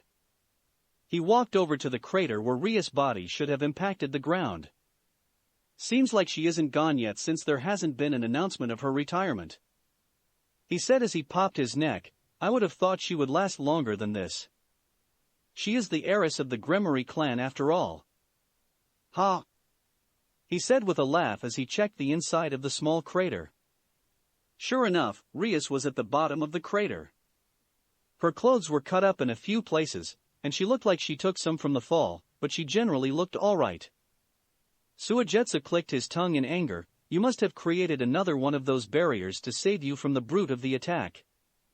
Checkmate. From the sky was a large lightning bolt that rocketed straight at the unsuspecting Suigetsu. The boy howled out in pain as lightning surged throughout his body. It hurt him more than a regular devil since his body was made out of water, which conducted electricity. However, with brute force, Suigetsu gripped his sword and stabbed it into the ground. The lightning flowed from his body and into the ground, thanks to the metal of the sword directing the flow of energy. Fuck. Fuck. Gasped Suigetsu once the lightning bolt had dissipated. He stumbled a little at first, but regained his bearings and pulled his sword out of the ground. Oh, I'm going to fucking cut off all of your limbs for that one, he shouted as he checked the crater for Rias, only to see that she wasn't there. The fuck? He looked behind him to see the weakened Rias, who was holding her side to stop some of the blood from pouring out, flying back into the swamp where she came from. I could go back in there and kill her. It is a swamp, so the ground has to be covered in water, he deduced, but I'm not going to. I need to recover from that bullshit as cheap shot, he thought logically. He took in a breath before yelling, I'll let you go this time, but I will find you soon, Gremory. Rias heard him, but didn't look back as she flew back into the swamp that she once thought was hell. Now it looked like a good resting place. Rating game dimension, beach environment. I guess she isn't here either, Lee said sadly as he finished looking around the area. So far, Lee had covered the mountain, grassland, marsh, and now beach environment in search of Sikvera. He hadn't heard the announcement of her retirement, which meant that she was still alive somewhere. Probably either looking for me or hiding somewhere. He guessed as he flew back into the air, I guess that means I've gotta find another place to look until I find her, he said as he took off into the air. After a couple minutes of flying and exiting the beach environment, Lee was hovering over a forest area, which took up most of the space within the dimension. Maybe she got lost in there? He said to himself as he dropped down in the trees. Landing a branch, he expected the area to see if he was alone. Not seeing nor sensing anyone, Lee used his supreme muscles to jump from tree to tree with no problems at all. He made sure to keep quiet as he moved and stayed alert for any possible enemies. He took a break on one of the branches to rest. He had been moving ever since the start of the tournament and wanted to regain the stamina he lost searching for Sikvera, even though he still had enough energy to fight multiple people at once. This is kinda boring, muttered Lee. I haven't seen anybody since we left the Colosseum. I wonder. Lee quickly turned to his right and sat up against the bark of the tree. He had heard something that wasn't too far away. An explosion, maybe? He whispered to himself as he felt the ground vibrate. It had to be a battle happening somewhere close by and he was going to investigate. Checking to see if the coast was clear, Lee jumped off of his tree and to another, hopping all over the place as he headed towards where he heard the explosions. He landed on another tree and hid himself amongst the leaves as he looked down upon the ground. It was Jinta, the boy Lee didn't know too much about, and Sona facing off against each other. Sona had many magic circles behind her, which were shooting compressed shots of water at Jinta, who was using the trees as shields as he steadily made his way closer to the Citrieris. I'll just watch for now and see if I can make my move later, thought the Rook. While I do know that Sona is good at long-distance water spells, I don't know what Jinta's abilities are. In order for me to properly counter him, I need to learn what he can do, he finished as he focused in on the battle. Sona Citri, full-blooded high-class devil, king. Versus Jinta Toramizu, full-blooded high-class devil, king. He's trying to wear me out, thought Sona as she quick shot a blast of water at Jinta when he took a peek from behind the tree he was hiding in. He wants me to use up all of my magic and then come in for the kill, something I'm not going to do. She looked around at the landscape and narrowed her eyes at the trees. This is a bad place for me to be at. I'm a long-ranged fighter, and he's using the trees as shields. I need to move from here if I want to deal any significant damage. Agreeing with her plan, Sona summoned her wings and flew out of the forest. Jinta walked from behind the tree he was hiding from. Is she running away? What the hell? I was just about give her the beats, he complained. Sona stopped once she made her way to the grassland environment, which was right next to the forest. She turned around and waited for her opponent. He better have followed me.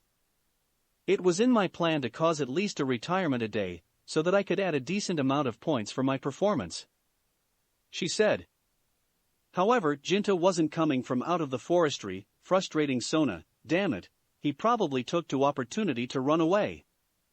Coward, she said with a glare as she lowered herself down to the ground. Now I have to go find someone else for today's retirement.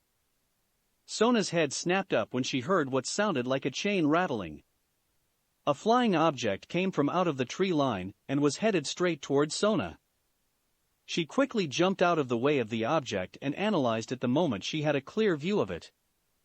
Is that an iron ball attached to a chain? She questioned herself as the ball flew back into the forestry. Damn it, I would have thought that my spot-on aim would have got you. Jinta's voice rang out from the trees as he made his way out of the forest. Jinta. What have I told you? Said another voice, surprising Sona. We gentlemen don't curse in front of the ladies. Oh yeah, sorry about that. said Jinta. Sona looked to see that Jinta was now holding something in his hands. Is that a kendama?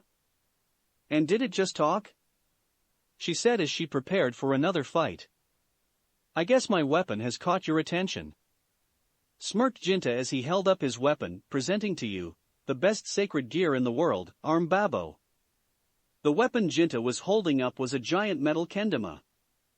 In one hand, Jinta was holding a chain attached to the top of the iron ball. On the iron ball was, surprisingly to Sona, a face. The face had a long, thick cylindrical nose with a thick, dark mustache underneath. It had small black eyes with thick, dark eyebrows and a soul patch underneath its mouth. The chain was attached to a double-sided hammer, which had a cross design on its side.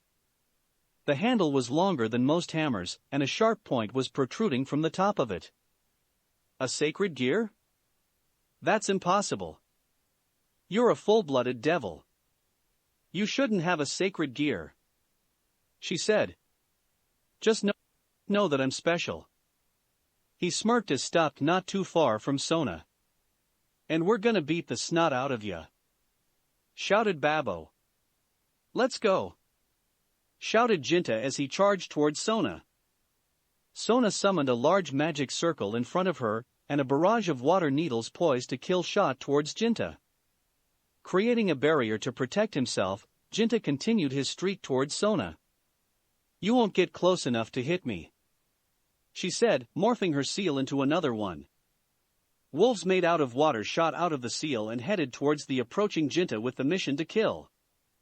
Jinta smirked as she recalled his barrier and threw Babo's iron ball, crashing it into one of the wolves, which lost its form and showered the area with water.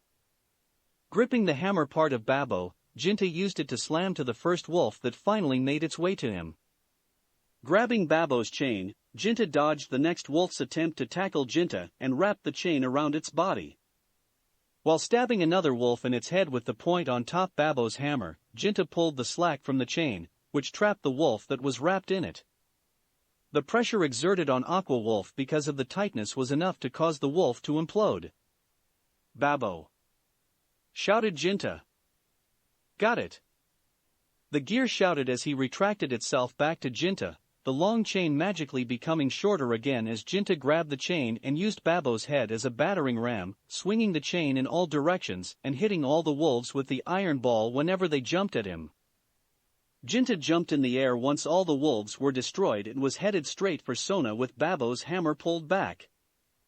Sona clicked her tongue on the top of her mouth as she created another powerful barrier to block Jinta's attack as he smashed Babo's hammer into it. Sona's eyes widened when spider web cracks danced along the surface of her barrier, a testament of Jinta's strength. Babo.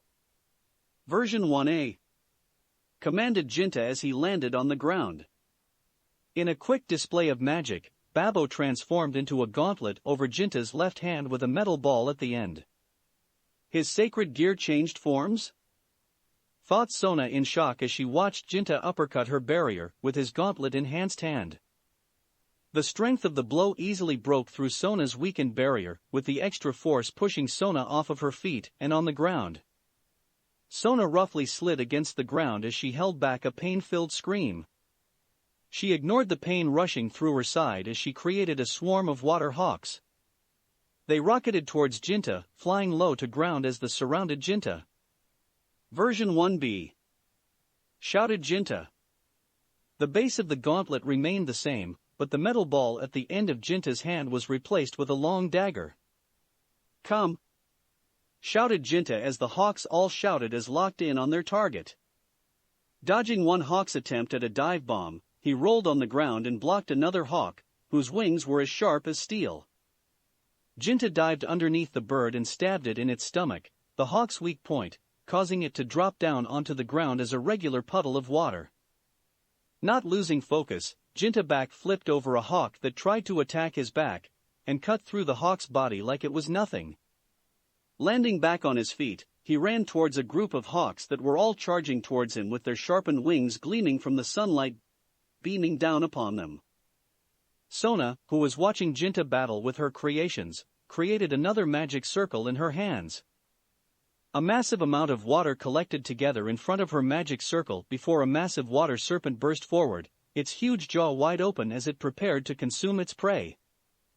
Notice the approaching water serpent. Jinta sliced through another hawk as his wings grew from his back, and he erupted off of the ground in a burst of speed. The serpent changed its trajectory and shot up with Jinta, with some of the remaining hawks flying with the serpent. Let's move to version 2, Babo. Bubble launcher, shouted Jinta. In a flash of white light, Babo's form changed again, now a small gun with multiple holes in the front. Suddenly, multiple purple bubbles that looked exactly like Babo's face shot out of the various holes from Jinta's gun. The water serpent and hawks entered the field of bubbles. One of the hawks sliced through one of the bubbles, causing it to explode. A chain reaction occurred as one explosion caused another, creating a mass-scale explosion in the air. The powerful explosions destroyed the small hawks, but water serpent pushed through, erupting from out of the black cloud caused by the explosions, and was in front of Jinta with its gigantic maw wide open, ready to consume the blonde boy. Back to version 1B. And make it big, commanded Jinta. The gauntlet with the dagger at the end appeared again on his hand, but dagger extended out 3 meters, almost 10 feet, and held it over his head. Slash! He yelled as he flew down at the behemoth in front of him. With no fear, Jinta brought his extended dagger down on the water serpent, slicing it down the middle as he continued to travel down. Sona pushed her glasses up as she commanded the split ends of her water serpent to move separately. Once Jinta had cut through the entire water snake, he turned back around to see both sides were now smaller serpents with minds on their own. The quick transition was something he wasn't ready for as both serpents crashed into his stomach. Gah! He yelled as he plummeted down towards the ground. Focus! Focus, Jinta! Babo's voice rang through Jinta's mind, thanks to the telepathic connection the two shared. Gripping Babo's form as it changed back to its original Kendama form. Stretching his wings outward, Jinta saved himself from crashing into the ground as he sharply pulled himself up, now flying inches above the ground and blitzing towards Sona. Freezing maiden that stands in front of the mirror, chanted Sona as a white magic circle, double her size, appeared in front of her. She waited for Jinta as he increased his speed and morphing Babo into his version 1A form. Pulling back his arm, Jinta put all his strength into breaking through Sona's defensive barrier. However, he was shocked when his arm went through the seal like it was water. He couldn't stop himself as he continued through the seal. Sona ducked down as Jinta's body passed over her. She peered over her shoulder to see that Jinta's entire body was encased in ice. She sighed in relief as Jinta's body dropped in the ground as an ice sculpture. I'm glad that worked. That's a new spell that I've been working on during the break, and I'm glad that it worked so well. She said as she made her way towards Jinta's frozen figure, you were full of surprises, but I came out the victory. She said she stretched out her hand at Jinta's body and summoned a magic circle. I learned a lot in this battle. Thank you. Before she could make the finishing move, a green blur dashed across the field and towards Sona. In an effort to protect herself, she summoned a multi-magic circle barrier to protect herself. Dynamic entry was what she heard, following the sound of all of her barriers being destroyed. Pain filled her side as she was sent soaring from the force of whatever hit her. Her body hit the ground and rolled around a few times before she came to a halt. She gasped as both of her hands moved to her side as she quickly created a magic circle. A blob of glowing water stuck to her side as the healing waters started to tend to her side. Sorry, Sona, the Citri heiress instantly recognized the voice to be Lee's. With a little trouble, Sona looked up to see that I was Lee, who was now standing beside Jinta's body, but I can't allow you to get this retirement. Shit. She gasped as the pain from her side was enough to keep her from forming sentences. You're lucky. Those barriers you made weakened my kick, but it still had enough force to leave you incapacitated. Said Lee, but do not worry. I shall force your retirement right after I'm done with Jinta's. The sound of something sizzling alerted Lee to move. He jumped away from Jinta's body, which was glowing with a blue hue before all of the ice covering him broke. The boy gasped for breath as he stood back up. Fuck, that was scary. He shouted, "You alright, Babo?" He asked his partner. CCCCCCC call LLLDD stuttered his sacred gear with jittery teeth. This isn't good. Sona thought as both of the boys entered their individual fighting stances. This injury. I can't fight with my side hurting like this. I need to retreat. And now. What the fuck, Lee? You were going to knock me out while I couldn't move. Shouted Jinta. Forgive me, but I had to. In order to win, I'm going to have to use underhanded tactics that I don't usually use. I have to throw away my honor so that I can survive. Said Lee. I guess I can understand. Said Jinta, but that was still a dick move. He said with a pout. Suddenly, a powerful gale of wind rushed through the field. Both Lee and Jinta covered their eyes and withstood the power of the wind. The two waited for the wind to calm down, but it was only getting more powerful by the second. Their bodies were slowing, getting pushed back as they tried to stand their guard. What's happening? Jinta shouted to Lee. Babo wrapped his chain around Jinta's waist so that he wouldn't fly away, but his head was caught up with the wind and was flailing around behind Jinta. I don't know. Screeched Lee as he kept this guard up. This is my opportunity. Thought Sona as she unraveled her wings and flew in the direction of the strong winds, increasing her speed even though she was injured.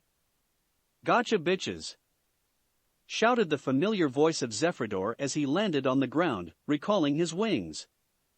He smirked as he saw both Lee and Jinta were trapped in his strong wind. You think you could make all that noise and go unnoticed? He said with a laugh. Shit! Growled out Jinta. He couldn't move from the strong winds. Even if he tried, the moment he would push off of the ground would be when he would be blown away. Seems like I've got two rats to take care of. Said Zephyrdor as he pulled out a small dagger. I'll make this swift and clean. You won't feel a thing. He said as he walked over towards the trapped duo, walking through the strong winds as if they were just a small, insignificant breeze. We've gotta go. Shouted Lee, jumping up and letting the wind push him away. Jinta shortly followed Lee, wanting to get away from both Zephyrdor and his winds. Zephyrdor only laughed at Lee and Jinta's attempt to flee. You stupids. Wherever I go, the wind follows. He shouted as he summoned his own wings and flew after the two. Shit, he's following us. Shouted Jinta as they continued to fly away. And that strange wind is following him wherever he goes. Babo shouted as he continued flailing around. We need to find some type of cover to beat him. Shouted Lee. Jinta pointed over towards the forest. The trees can act as a barrier from his winds. We can take him out from there. The two nodded at each other, an unspoken truce between them as they swiftly changed directions, now headed into the forest. Zephyrdor only laughed as he followed the two inside of the woody environment. The trees won't help you. I can blow through these measly things like nothing. Lee and Jinta suddenly split up, confusing Zephyrdor. They flew deeper into forest with no sense of direction, until they disappeared from the Glaciolabala's air's sight. Running away like little pussies, eh? Said the boy, landing on the ground and pocketing his blade. So uncool of you two, especially you, Lee. I'm used to you whooping ass, not running away with your tail between your ass. Highly disappointing. Zephyrdor slowly walked on the forest floor, keeping his eye out for anything strange. Everything around him was quiet, but he knew that was nothing but a disguise. This was tournament based on survival, and a 2-on-1 situation would be stupid to pass up, seeing as there weren't many people in the devil exams on the first place. He knew they would act on their advantage of him being by himself, but that was exactly what he wanted. These little kids aren't ready to feel the power of the Glaciolabala's clan. I cut them to shreds once I find them. He thought as an evil smirk slowly grew on his face. After a while of no action, Zephyrdor stopped walking. This is really pathetic. I know you're out there. And if you're not gonna come to me. He held out his hands as two green magic circles appeared. I'll force you to run out of your hiding spots. He shouted as a barrage of visible wind blades shot out in all directions, tearing through the trees like they were wet paper. Both Lee and Jinta were hiding behind trees above Zephyrdor, but had to move in order to avoid the wind blades of death. Zephyrdor caught the glint of Babo's chain and focused his attention towards there. I see you, little boy. Zephyrdor yelled as focused his attention to Jinta. Yosh! Now's the time to attack, thought Lee as he avoided all of the wind blades in his direction. Flapping his wings, Lee dive-bombed towards the ground before pulling up, flying inches above the ground and heading straight towards Zephyrdor's exposed back. The bluish-green-haired boy sensed a presence coming from behind him. You can't fool me, he shouted, summoning another gale of wind that pushed Lee back. Got you, stupid low-class devil, he shouted as he pulled out his blade and shot after Lee. Lee's back impacted against the trunk of one of the fallen trees. The strong winds trapped his body against the bark. He couldn't move as he watched Zephyrdor close in on him with his dagger. Die. However, the tall male was intercepted by Jinta, who had Babo's version 1B dagger arm active. He blocked Zephyrdor's attempt at forcing Lee to retire and kicked him away. You good? He asked his new teammate. YOSH. Jinta, you're amazing. Thank you, shouted Lee. Even though he had it covered, he was still grateful for his newfound friend helping him out. Gah, fucking peasant. How dare you scratch my fucking face? Zephyrdor yelled as he stood back up. If that's how you want to play, then let's go, he shouted as he created the same powerful gale of wind with one magic circle. In his other hand, he created another magic circle with a ball of fire hovering over it. Run! Shouted Babo. Both of the boys listened to the talking Kendama and ran away from Zephyrdor. Zephyrdor's smirk was filled with bad intentions, and he shot his powerful winds after the duo first before following it up with simple fire-based spell. However, from the added wind, the fire grew to massive proportions as the fire spread throughout the forest. Ah-ha-ha-ha-ha. Zephyrdor laughed as he watched the destruction unfold around him. You think you can actually beat me? A high-class devil born from the Glaciolabalas clan. All you two are is a pair of unknown devils.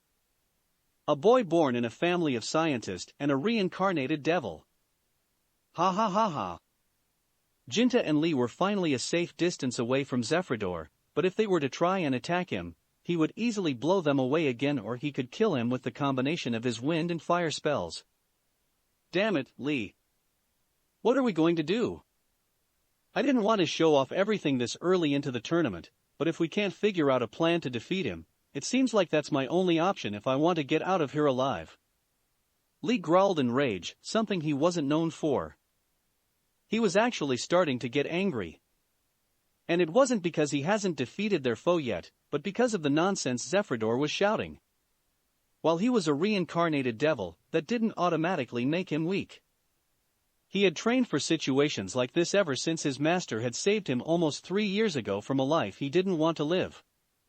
A life without being able to use his legs. Jinta looked over to his new partner when he felt a spike of killing intent from him. Lee's hair hung over his eyes as his energy continued to increase. Lee? You alright? He asked. Excuse me. Lee muttered before disappearing in a burst of speed. Reveal yourselves. Don't you want to try and retire me? Shouted Zephyrdor, walking through the wreckage that he caused. His eyes narrowed when he saw a green blur headed right for him. So now you want to play bitch? He shouted as he sent another blast of wind and fire magic at Lee. Zephyrdor lost sight of Lee within the explosion. Heh. He was cool, but even he couldn't gah. Lee had reappeared from behind Zephyrdor and delivered a bone-shattering kick to Zephyrdor's back. Zephyrdor didn't even get the chance to realize what hit him as he was sent rocketing through all of the wreckage. His body broke through every obstacle in its path as he continued to suffer from his slip-up, allowing his confidence and arrogance to underestimate Lee. Zephyrdor finally crashed into the ground, almost 10 meters outside of the forest. Gak! God damn it!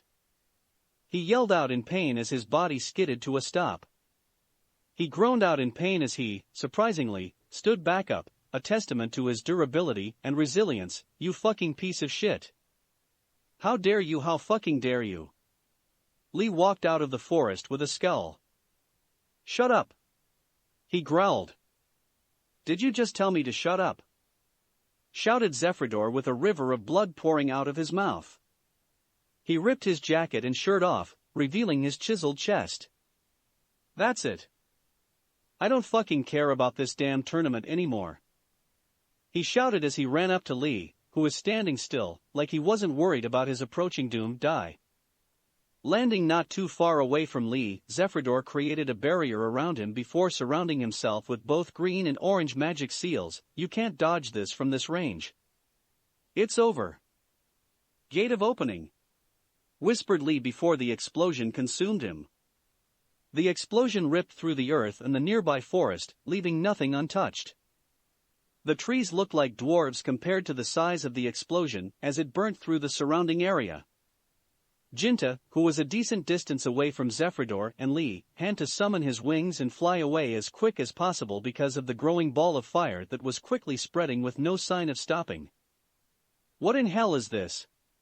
Muttered Jinta as he flew above the explosion. Zephyrdor's attack left the entire area singed. While the forest environment was the largest environment in the raiding game dimension, a small portion of the thriving forest was gone, replaced by a significantly large black mark on the earth below him. Even though Lee's retirement hasn't been announced, I don't know how he could survive something like this. Mumbled Babbo as he took in the sight. I don't even see them down there. Said Jinta, trying to find either Lee or Zephyrdor. Wait. Over there. Shouted Babbo, motioning to a certain spot on the ground. Arg. Grunted Zephyrdor as he landed on the ground, right outside of the blackened ground of that he caused. That fucking cunt. Zephyrdor thought as he tried to push himself up, but he was too tired to even move. The bastard broke through my barrier, grabbed me, and fucking escaped the blast zone of the explosion. Suddenly, two large objects drop on top of Zephyrdor's arms. AAARRRHAHHHH. Aha. What the hell? He screeched as he identified the heavy objects that trapped him. Are these weights? Floating high in the sky, directly over the struggling Zephyrdor, was Lee. He had recalled his first gate because it wasn't necessary anymore. He had won. Lee sighed as he quelled his anger. It wasn't like him to get angry, but the things that Zephyrdor was saying angered him. He knew who he was and what he had to do to come this far. Feeling the warm wind blow through his hair, Lee closed his eyes, stretched out his arms, and recalled his wings. What the fuck are these things made out of? Shouted Zephyrdor as he tried to pry his arms free, but the insane pressure the weights were exerting on Zephyrdor was too much for him. Eh? He said when he looked up to the sky. He saw something. Something failing from the sky. And it was descending right on top of him. No. No. You can't retire me. I need to win. I need to win. He screamed out to Lee's approaching body. However, his cries fell on deaf ears as Lee continued his descent back to the ground. Oh shit. Muttered Jinta as he watched Lee's body rocket downwards, heading straight for Zephyrdor. I am Zephyrdor Glaciolabilas, future heir of the Glaciolabilas clan. You can't do this. He cried out as Lee continued to get closer and closer. I need to win. I need to win this goddamn tournament. I need to why? He was cut off when both of Lee's feet landed straight into his stomach. Zephyrdor's eyes rolled to the back of his head as his body was consumed by a blue light, before disappearing into nothingness. Zephyrdor Glaciolabilis has retired, the first retirement of the devil exams, said the announcer as his voice was projected throughout the dimension. Lilith Coliseum, Naruto's suite. Hell yeah. Kisame jumped out his recliner and pumped his fist in the air when Lee forced Zephyrdor's retirement. The rookie got the first kill of the game. That's it, Lee, Naruto said with a proud smile as he looked at his rook on one of the many TV displays in the suite. Lee's amazing, Naya, Kuroka said happily as she applauded her junior's performance. Being the first person to force another's retirement is a good look for our Lee. I'd say he's on his way into winning this thing, Orochimaru said from with smirk. Support your friend, Anna said stoically as she slapped Yo's cheek, who was still sleeping on her lap. Ha! Whoa, wait, oh, Geo Lee. You can do it, bud, rejoiced Yo. He was slapped again by Anna when he tried to go back to sleep in her lap. The force of her slap plastered Yo's body to the window overlooking the Coliseum. The audience below was going crazy with Lee's victory, happy that they witnessed the first retirement of the tournament. Lee is very strong. He deserved the victory in this battle, Gabriel said with a smile. Seems like we should celebrate. Go get the alcohol, Kisame demanded to some of the servants. Alcohol, Naya, clapped Kuroka. Nope. Bad Kuroka, said Naruto, chopping the top of Kuroka's head. Ma, why not? She cried as she rubbed her head. You're only 19. That means you're underaged, said Naruto. He's right, Kuroka, said Gabriel. We have to drink responsibly and follow the laws. What a second, we're devils. We don't listen to rules. Get the alcohol, said Naruto. Yay! Clapped a happy Nekasho. Rating game dimension, grassland environment. Lee stepped out of the small dent in the ground where Zephyrdor's once was. An explosion of happiness erupted from the rook's as he jumped in the air. I did it. Lee, you're fucking awesome, shouted Jinta, flying over to Lee. That was insane. You look like a whole savage. Yes. Yes, I did.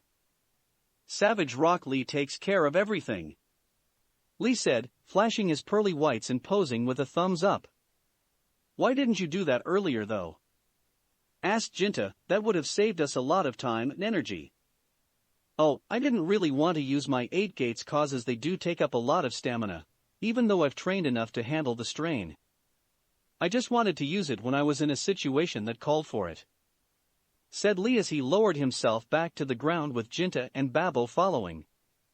I guess I was going to do something similar, but I'm glad you handled it, said Jinta with a shrug. You were very impressive, Lee, complimented Babbo. Thank you, talking metal thing, said Lee with a smile as he slipped on his weights. That pissed off the talking Kendama as he screeched at Lee, how dare you? I am Babbo, the ultimate gentleman. Remember the name, do you hear me? Sure thing, Mr. Babbo, Lee replied as he finished strapping his weights around his ankles. So, what now? I'd hate to have to fight you, Lee, said Jinta. I say we go our separate ways. I don't want to fight you either, so let's just leave now, suggested Lee. Alrighty then. Sounds good, said Jinta as he called forth his devil wings. I'll see you again soon, Lee. Stay alive until then so I can be the one to battle you.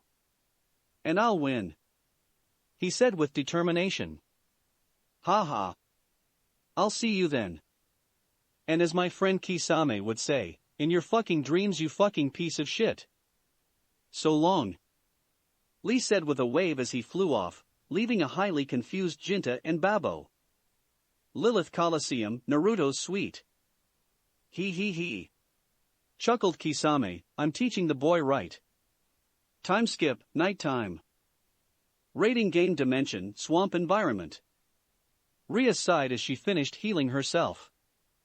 The cut Suigetsu made had really gone in deep, but she wanted to make sure she was as far away from Suigetsu as possible. She flew through all types of vines and ran through the water in a panic just to get away from Suigetsu. After all of that running, she had finally returned to the spot that she first started at, the small island in a pond of murky swamp water. She glanced up, through the part in the trees directly above her, and to the night sky. Time is really passing by, it's already night time. She muttered. She yawned as she lied on her back. So far, I haven't really done anything. Someone's already on roll when they caused Zephyrdor's retirement, probably Serorg or Sona. They're strong enough to defeat him, she said with a mumble. She sighed again and rolled over to her side. At least I'm not the first person out in the tournament, but I was damn close. If Suigetsu were paying attention, I would have never hit him with that lightning spell I created before he hit me. Rias closed her eyes as she tried to force herself to go to sleep, but all the sounds of animals screeching made it very hard task to do. She grunted as she stood up. Shut up. Can't you see that I'm trying to sleep? She shouted in a fit of rage. The swamp was quiet for a few seconds, before all the animals continued making noise, causing her to sigh in defeat. I need to get out of here, this place is depressing, and smells. The sound of an alarm caused her to sit up. Hello participants. It is now 10 p.m., meaning that we will now commence our food delivery. While you are eating, we have an important announcement to make. A magic circle appeared beside Rias. A medium-sized bento box appeared along with 2 bottles of water. Rias' mouth watered and her stomach grumbled at the sight. She hadn't even realized how hungry she was as she jumped at the bento and popped it open. While she was eating, the announcer continued, for the night, we have something special planned. We already had a form of protection set for everyone during the night, however, because of the lack of retirements, we're adding an extra factor that we're hoping will cause many of you to gather in one place. Form of protection? Extra factor? Rias mumbled while eating her food. First, the protection that we all had planned for you all before the tournament started. During the night, some of you will be sleeping, which would be the perfect time to attack. In order to avoid this, we've set up cabins for each of you within the dimension. The cabin is for your own use, and will have a protective barrier set around it. This barrier will only allow you to bypass, and it will protect you through the night so that you, the participants, can rest peacefully and recover your energy to use the next day. So they want us to be full of energy when we're trying to rip each other's heads off. She thought with a roll of her eyes. A map will be appearing in front of you with the location of your cabin, said the announcer. Sure enough, a map came from a magic seal above Rias and floated into her hands. She quickly located where her cabin's location was based. A cabin where she could be protected over the night was exactly what she needed. The mountain environment, she mumbled. Based off of the map, the mountain environment wasn't that far off. The only thing separating the mountains from where she was now was the forest and marsh environment.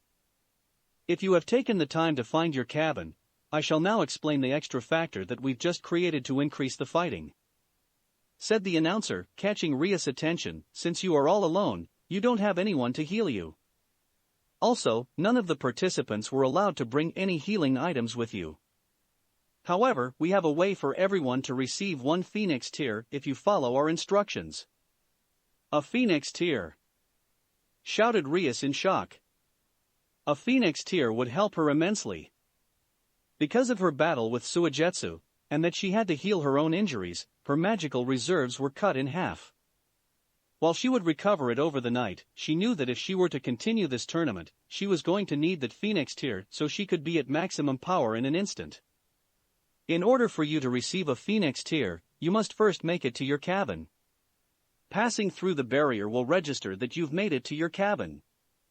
The second qualification needed to receive a Phoenix Tear is that you must leave your cabin and head towards the middle of the dimension, the rainforest environment. And that's where they want all the fighting to occur, mumbled Rias as she continued listening.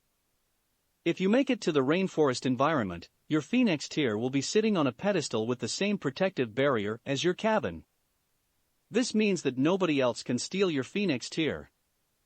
However, if you do decide to leave your cabin and pursue your own Phoenix tier, then, for 3 hours, you cannot re-enter your cabin.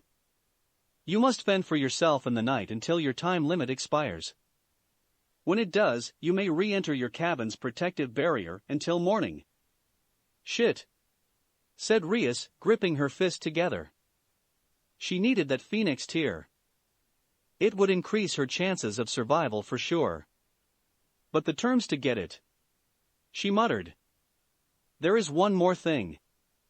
The announcer's voice pulled Rias from her musing. If you do decide to leave your cabin, your name will be projected in the dimension sky, notifying the rest of the participants on who is out hunting for a Phoenix tier. Your cabins are set in their given locations. It's for you to decide whether or not a Phoenix tier is worth 3 hours of no protection. The announcer finished. This is big. Thought Rias, I could just stay at the cabin. That'll get me out of this godforsaken swamp, but I need that Phoenix tier. The way I am now, it's impossible for me to win against someone like Lee or Sarord. That Phoenix tier could be the game changer that I need. Stuffing the map into her pocket, Rias flew through the gap in the trees, now hovering over the swamp. Nobody seems to be near me, she thought as she checked the surrounding area. Her attention was pulled to the sky when a name appeared. Her eyes widened as she read the large white letters in the air. The letters were so big in the sky that somebody could see it from any side of the dimension. Ria's body shook as she read Dosu. Kinyuta. This tournament is the worst possible thing that could happen to you. Dosu's voice rang throughout Ria's mind. He said that to her 20 days ago when they finished the meeting with the Satans and Devil Council. He thought that she was weak, that she couldn't defend herself. Rias grit her teeth as a flame of determination erupted in her heart. This tournament, she said as she started to fly towards the direction of her cabin, is the best possible thing that could happen to me. That's it for this reading. Hit like and subscribe for a free ticket pass going to the different worlds of anime fanfictions. Looking forward to having you on board again.